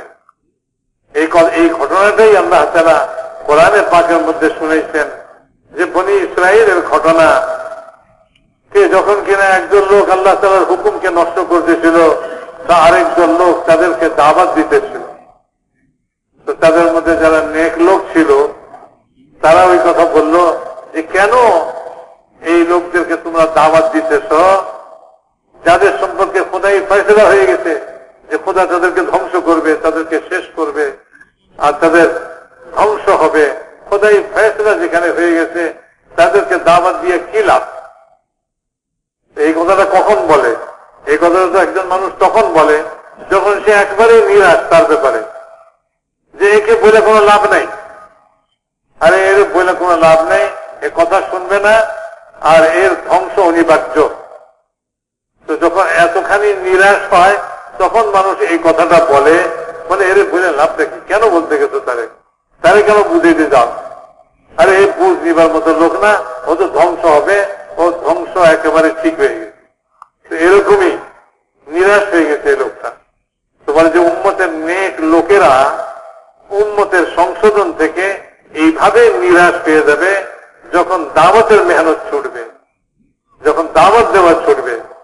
এইটাই কোরআনে পাকের মধ্যে আল্লাহ তাআলা বুঝাইছেন যে যখন বনি ইসরায়েলের একজন লোক খোদার হুকুমকে লঙ্ঘন করলো, নষ্ট করলো, আরেকজন লোক তাদেরকে বুঝাইতে গেল, তাদেরকে দাওয়াত দিতে গেল, তো তাদের মধ্যে যারা নেক লোক, তাদের মধ্যে যারা সালেহীন সোলাহা, তারা বলতে লাগলো এই কথা যে তোমরা এদেরকে কেন বুঝাইতে গেছো যে যাদেরকে খোদা ফয়সালা করার, খোদা ধ্বংস করার সিদ্ধান্ত নিয়ে নিয়েছেন, ফয়সালা করে নিয়েছেন, যারা কোনোদিন ফিরবে না, যারা বুঝ নিবে না, যারা দাওয়াত নিবে না, এদেরকে কেন দাওয়াত দিতে গেছো?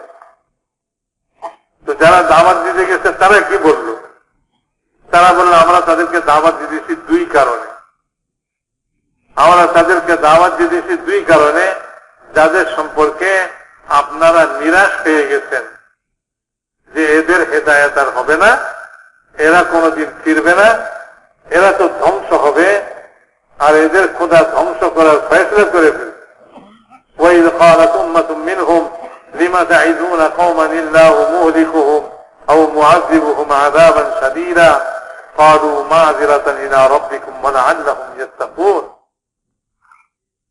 তো এই আয়াতের মধ্যে আল্লাহ তাআলা ওই ঘটনাকে শুনাই দিয়েছে, বলে যে সেই জমানার নেক লোকেরা এই সমস্ত গুনাহগারদের সম্পর্কে একেবারে নিরাশ হয়ে গেছে, এতখানি নিরাশ যে যারা তাদেরকে দাওয়াত দিতে যাইতেছে তাদেরকে বলতেছে এদেরকে কেন দাওয়াত দিতেছ? এরা তো কোনদিন ফিরবে না, এরা তো ধ্বংস হবে, আল্লাহ তাদেরকে আযাব দিবেন, শাস্তি দিবেন, এইটা ছাড়া আর কোনো গতি নাই তাদের। তো তখন তারা বললো এই কথা যে আমরা দুই কারণে তাদেরকে দাওয়াত দিতেছি। একটা কারণ হলো এই যে আল্লাহ তাআলার কাছে আল্লাহ তাআলা দেখবেন যে আল্লাহ আমাদেরকে যে জিম্মাদারি দিয়েছিলেন, আল্লাহ তাআলা আমাদেরকে যে দায়িত্ব দিয়েছিলেন, সে দায়িত্ব আমরা পালন করছি। সে দায়িত্ব পালনে আমরা কোনো অবহেলা করিনি। যে আমাদেরকে এই দায়িত্ব দিয়েছিলেন যে তোমাদের মধ্যে যারা গুনাহগার হবে, যারা গুনাহ করবে, খোদার হুকুমকে নষ্ট করবে, সীমা লঙ্ঘন করবে, তাদেরকে তোমরা বুঝাও, তাদেরকে তোমরা দাওয়াত দাও। তো আমাদেরকে দাওয়াত দেওয়ার হুকুম, এই দায়িত্ব আল্লাহ তাআলা আমাদেরকে দিয়েছেন। তো আমরা আল্লাহ তাআলার কাছে এটা দেখাইতে চাই, আল্লাহকে দেখাইতে চাই যে আল্লাহ যে দায়িত্ব আপনি আমাদেরকে দিয়েছিলেন সে দায়িত্ব আমরা পুরোপুরি পালন করছি, কাজে আমাদের কোনো দোষ নাই। তো খোদার কাছে আমরা নির্দোষ হওয়ার জন্য, খোদার কাছে আমরা আমাদের দায়িত্ব পালন করছি এই কথা বুঝাইবার জন্য আমরা তাদেরকে দাওয়াত দিতেছি। আর আরেকটা কারণ হইল যে আমরা তাদের থেকে একবারে এখনো নিরাশ হই নাই। হইতে পারে আমাদের দাওয়াতে তারা তাকওয়াওয়ালা হয়ে যাবে, তারা তাকওয়ার উপরে এসে যাবে আমাদের দাওয়াত। তো কাজে আমরা এখনো আশাবাদী, দাওয়াতওয়ালা আশাবাদী। কিন্তু পরে দাওয়াত থেকে আলাদা হইয়া যারা থাকতেছে, যারা নেক লোক, নিজে নেক আমল বহুত কিছু করে, তারা নিরাশ হয়ে গেছে। তারা যখন নিরাশ হয়ে গেছে, বলে এইরকম নিরাশার সময়ও দাওয়াতের মেহনত দিলকে পাল্টায় দেয়, দিলকে ঘুরাইয়া দেয়। আল্লাহ তাআলা যখন ইচ্ছা তখন আল্লাহ তাআলা দিলকে ঘুরাইয়া দেন। দাওয়াতের মধ্যে এক তাসির আল্লাহ তাআলা এরকম রাখতেন যে যখন দাওয়াত চলে তো আল্লাহ পাক দিলকে পাল্টাইতে থাকে। দাওয়াতের রাস্তা যখন কষ্ট করে, এই জন্য আলমান ইলিয়াস রহমাতুল্লাহ আলাইহি বলতেন যে দাঈ, দাওয়াত দেনেওয়ালা, দাওয়াতের রাস্তায় যে কষ্ট স্বীকার করে, তার এই কষ্টের কারণে আল্লাহ তাআলা যাকে সে দাওয়াত দিতে চায় তার দিলকে আল্লাহ তাআলা মুতাআসসির করেন, তার দিলের মধ্যে আসর ফেলেন আল্লাহ। যখন দায়ী সে তার দাওয়াতের রাস্তার মধ্যে কষ্ট স্বীকার করে, তো আল্লাহ তাআলা মদউর দিলের ভিতরে, মদউ মানে হলো যাকে সে দাওয়াত দিতে চায়, তো এরকম লোকের দিলের ভিতরে খোদায়ে পাক তার ওই কষ্টের আসরটা তার দিলের মধ্যে ফেলেন। এই ঘটনা সাহাবাদের জমানায় ঘটছে, হুজুর আকরাম সাল্লাল্লাহু আলাইহি ওয়াসাল্লামের জমানায় ঘটছে। হুজুর সাল্লাল্লাহু আলাইহি ওয়াসাল্লাম তো প্রত্যেক সাহাবীকে দায়ী বানাইছেন দিনের দাওয়াত দিবে। আর তুফাইল ইবনে আমর দৌসি রাদিয়াল্লাহু তাআলা আনহু তার ঘটনা তিনি শুনেছেন। বলে ইনি যখন মক্কায় আসছেন, ওই সময় যখন রাসূলুল্লাহ সাল্লাল্লাহু আলাইহি ওয়াসাল্লাম দাওয়াত দিতেছিলেন, ঈমানের দাওয়াত দিতেছিলেন, ইসলামের দাওয়াত দিতেছিলেন, তো কুরাইশের কাফেররা তাকে বুঝাইছে কথা যে খবরদার মুহাম্মদ সাল্লাল্লাহু আলাইহি ওয়াসাল্লামের কথা শুনো না, তার কথার মধ্যে জাদুর আসর আছে। যার কানে তার কথা পড়ে যায় তো ছেলে মেয়ে ভাই বেরাদার কারো সঙ্গে আর কারো সম্পর্কে সে আর কোনো পরোয়াই করে না। ভাই বোনের মধ্যে জুদাই হয়ে যায়, স্বামী স্ত্রীর মধ্যে তারা পৃথক হয়ে যায়, বাপ ছেলের মধ্যে পৃথক হয়ে যায়। এইরকম জাদু মুহাম্মদ সাল্লাল্লাহু আলাইহি ওয়াসাল্লামের কথার মধ্যে আছে। তো কাজে তুমি হুঁশিয়ার থাকবে, তুমি তো মক্কায় আসছো বাইরে থেকে, তো তার কথা যেন তোমার কানে না পড়ে। উনি বলেন যে এত ভয় দেখাইছে আমারে, আমি ভয় অস্থির হয়ে গেছি। তো কি করবো যাতে কানের মধ্যে মুহাম্মদ সাল্লাল্লাহু আলাইহি ওয়াসাল্লামের কোনো কথা অনিচ্ছাকৃত ভাবেও না পড়ে, এই জন্য কানের মধ্যে তুলে দিস, কান বন্ধ করে দিস, যাতে ওনার কোনো কথা আমার কানেই না ঢুকে। তো বলে কানের মধ্যে তুলা দিয়া যখন মসজিদে হারামে গেলাম, রাসূলুল্লাহ সাল্লাল্লাহু আলাইহি ওয়াসাল্লাম বাইতুল্লাহর সামনে নামাজ পড়তেছিলেন। তো ওনাকে দেখে আমার মনে হলো, আমার মনের মধ্যে এই কথা আসলো যে ওনার কথা শোনা দরকার, ওনার কথাটা শোনা দরকার। ভালো কথা হইলে গ্রহণ করব, খারাপ কথা হইলে গ্রহণ করব না। আমি তো একজন বিবেক বুদ্ধিমান লোক, তো তার কথা শোনা দরকার। রাসূলুল্লাহ সাল্লাল্লাহু আলাইহি ওয়াসাল্লাম যখন নামাজ পড়ে রওনা দিলেন, তা আমি তার পিছে পিছে গেলাম। উনি আমাকে ইসলামের দাওয়াত দিলেন, আর আমি সে দাওয়াতকে কবুল করলাম, মুসলমান হয়ে গেলাম। মেরে মহতারাম দোস্ত বুজুর্গ এই কথার উপরে বলছেন, মাওলানা ইলিয়াস সাহেব রাহমাতুল্লাহ এই কথা বলছেন, দায়ী যে কষ্ট স্বীকার করে তার ওই কষ্টের তাসিরটা মধুর দিলের মধ্যে আল্লাহ তাআলা ফেলেন, এবং মধুর দিলের মধ্যে এই খেয়ালটা আসে। এই যে হযরত তুফাইল ইবনে আমর দৌসী রাদিয়াল্লাহু তাআলা আনহু, তিনি এই কথাটা চিন্তা করলেন, রাসূলুল্লাহ সাল্লাল্লাহু আলাইহি ওয়াসাল্লাম নামাজ পড়তেছেন, যে না আমার তো ওনার কথা শোনা দরকার, শুনে আমি একটা বিচার করতে পারি, নিজের সম্পর্কে বিচার করতে পারি। এই যে খেয়ালটা ওনার দিলের ভিতরে আসলো, এইটা তো ওইটারই তাসির আল্লাহ তাআলা ফেললেন তার দিলের ভিতরে। যে কষ্টটা রাসূলুল্লাহ সাল্লাল্লাহু আলাইহি ওয়াসাল্লাম এই জমানায়, সেই জমানায় এই কাজের লাইনে যে কষ্টটা তিনি করতেছেন। মেরে মহতারাম দোস্ত বুজুর্গ, এই দাওয়াত যখন চলবে, তো এইভাবে আল্লাহ রাব্বুল ইজ্জত, মানে এরকম না যে খালি কাফের, বলে মুসলমানের মধ্যে দ্বীনি কমজোরি এসে গেছে, দ্বীনি দুর্বলতা এসে গেছে, তার দ্বীনের লাইনে দুর্বলতা এসে গেছে। দাওয়াতের মেহনত ছুটবে তো সে তার দ্বীনের মধ্যে দুর্বল হয়ে যাবে। আর বাতিলের কোন প্রলোভন সে ঠেকাইতে পারবে না, সে তার দ্বীন থেকে হইতে যাবে, আর বাতিল তাকে গ্রাস করে ফেলবে। যখন দাওয়াতের মেহনত চলবে তো সে তার দ্বীনের মধ্যে মজবুত হবে, বাতিলের কোনো ক্ষমতা নাই যে তাকে গ্রাস করতে পারে অথবা তাকে কোনো নিতে পারে। বাতিলের কোনো ক্ষমতা নাই যতক্ষণ এই দাওয়াতের মেহনত চলবে। আর তুফাইল ইবনে আমর দৌসী রাদিয়াল্লাহু তাআলা আনহু, তিনি যেরকম এই দাওয়াতকে কবুল করলেন, এরপরে রাসূলুল্লাহ সাল্লাল্লাহু আলাইহি ওয়াসাল্লামকে এই কথা বললেন, ইয়া রাসূলুল্লাহ, আমাকে আমার কওমের কাছে যাইতে দেন, আমি তাদেরকে দাওয়াত দিব। তো হুজুর আকরাম সাল্লাল্লাহু আলাইহি ওয়াসাল্লাম তার প্রত্যেক সাহাবীকে দায়ী বানাইছিলেন। আর তুফাইল ইবনে আমর দৌসী রাদিয়াল্লাহু তাআলা আনহু ইসলাম কবুল করার সঙ্গে সঙ্গে দায়ী হইয়া দাওয়াত দিবার জন্য, আপন কওমকে দাওয়াত দিবার জন্য রওনা হয়ে গেলেন। আর কয়েক বছরের মধ্যে 80 পরিবার, 80 খানদান ওনার দাওয়াতে ইসলাম কবুল করে। তো মেরে মহতারাম দোস্ত বুজুর্গ, এই জন্য বলেন যে আমাদের এই দাওয়াতের মেহনতের দ্বারা, আমরা এই মেহনতের দ্বারা এইটাই চিন্তা করতে চাইতেছি যে উম্মতের প্রত্যেক ব্যক্তি দায়ী হয়ে যায়, আপন দ্বীনের দায়ী হয়ে যায়। যখন সে আপন দ্বীনের দায়ী হয়ে যাবে তো সে তার দ্বীনের মধ্যে মজবুত হয়ে যাবে।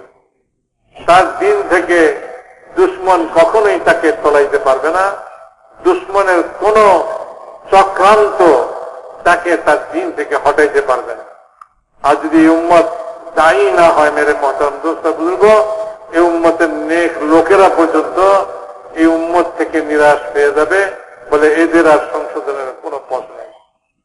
এই জন্য বলেন যে ভাই, আমরা তো পুরা উম্মতকে এই দাওয়াতওয়ালা মেহনতের উপরে, এই দাওয়াতওয়ালা কাজের উপরে উঠাইতে চাই। মহতারাম দোস্ত বুজুর্গ, উনি বলেন যে ভাই, আমরা এই দাওয়াতের মেহনত থেকে বুঝিই নাই যে কত উঁচা মেহনত, কত বড় মেহনত। এই মেহনতের দ্বারা আল্লাহ পাকের তরফ থেকে মাগফিরাত চলে, এই মেহনতের দ্বারা আল্লাহ পাকের তরফ থেকে তারবিয়ত আর তাজকিয়া চলে। যখন এই মেহনত করে, এই মেহনত হয়, তো আল্লাহ তাআলা গুনাহকে, পিছনের গুনাহকে আল্লাহ তাআলা মাফ করে দেন। বলেন যে একজন লোক 99টা কতল করছে, 99টা হত্যা করছে, তো সে একজনের কাছে গেছে, যে বলতেছে আমার জন্য কি কোনো তওবার রাস্তা আছে, আমি 99টা হত্যা করছি। তো সে বললো যে না না, 99টা মারছে, এখন আবার তোমার কি গুনাহ মাফ হবে। তো সে ওই লোকটাকে কতল করে দিতে, বলে যখন আমার কোনো রাস্তাই নেই তো তোমারও কতল করে দেই, 100টা পুরো হয়ে গেছে। মেরে মহতারাম দোস্ত, এরপরে তার ভিতরে আবার অনুশোচনা পয়দা হয়েছে। তো সে এক আলেমের কাছে গেছে, তো আলেমের কাছে যে জিজ্ঞাসা করতেছে যে আমার তওবার কোনো রাস্তা আছে কি, আমি 100টা হত্যা করছি। তো সে বলতেছে হ্যাঁ হ্যাঁ অবশ্যই তোমার তওবার রাস্তা আছে, তবে একটা শর্ত হলো যে এলাকার মধ্যে তুমি এই সমস্ত হত্যাকাণ্ড করছো তুমি এই এলাকা থেকে বাইরে যাও, নেক লোকদের এলাকায় চলে যাও। তো সে ওই গ্রাম থেকে সঙ্গে সঙ্গে বাইর হয়ে পড়ল। বলে যে এখনো সে ওই যে নেক লোকদের এলাকা বলে সেখানে নিকটবর্তী হয় নাই, এখান থেকে মাত্র বাইরেছে, আল্লাহ পাকের হুকুম আসছে বলে এর জান কবজ করো। তো ফেরেশতা হাজির হয়ে গেছে, রহমতের ফেরেশতা হাজির হয়ে গেছে, আযাবের ফেরেশতা হাজির হয়ে গেছে। রহমতের ফেরেশতা বলতেছে যে ও তওবা করতে চলছে, ওরে আমরা নিব। আযাবের ফেরেশতা বলছে ও জীবনে কোনো নেক আমল করেই নাই, সব গুনাহ করছে, তারা তো আমরাই নিব। মেরে মুহতারাম দোস্তার বুজুর্গ, আল্লাহ পাক জমিনের উপরে তার গায়বী নিজাম হুকুম চালাইলেন, জমিনকে হুকুম দিলেন যে যেই গ্রামে সে গুনাহ করছে সেই গ্রামের দিকে জমিন লম্বা হয়ে যাক, যেই জমিনের দিকে সে, যে এলাকা যে গ্রামের দিকে সে যাইতেছিল নেক লোকদের গ্রাম, সেই দিকে জমিন ছোট হয়ে যাক। আর ফেরেশতাদেরকে বললেন পরে ফয়সালা এইভাবে হবে যে জমিন মাপো, যেদিকের জমিন বেশি হবে, যেদিকে জমিন নিকটবর্তী হবে সেটারই তারাই নিবে। তো তারা মেপে দেখলো যে গ্রাম থেকে গুনাহ করে বেরিয়েছে সেই গ্রাম থেকে সেই গ্রামের দূরত্ব অনেক বেশি, আর যেই নেক লোকদের গ্রামের দিকে যাইতেছিল সেটার দূরত্ব কম, কাজেই রহমতের ফেরেশতারাই তাকে নিয়ে গেল। তো মেরে মুহতারাম দোস্তা বুজুর্গ, আল্লাহ রাব্বুল ইজ্জত এত উঁচা আমল দিচ্ছেন যে আমলের দ্বারা গুনাহ মাফ হয়ে যায়, আর এই আমলের দ্বারা তরবিয়ত আর তাজকিয়াও হয়ে যায়। তাজকিয়া মানে আত্মশুদ্ধি। মানুষের দিলের ভিতরে অনেক রকম রোগ থাকে, যে কিবর থাকে, অহংকার থাকে, দুনিয়ার প্রতি লোভ থাকে, বিভিন্ন রকমের এই ধরনের রোগ, বলে এইগুলি পরিষ্কার হয়ে দিলও স্বচ্ছ হয়ে যায়, দিলও পাক হয়ে যায়। আল্লাহ তাআলার মহব্বত, দুনিয়ার মহব্বতের পরিবর্তে দিলের ভিতরে এসে যায়। এই যে তাজকিয়া বলে যেটাকে, বলে এই জিনিসও এই দাওয়াতওয়ালা মেহনতের দ্বারাই আল্লাহ তাআলা করেন।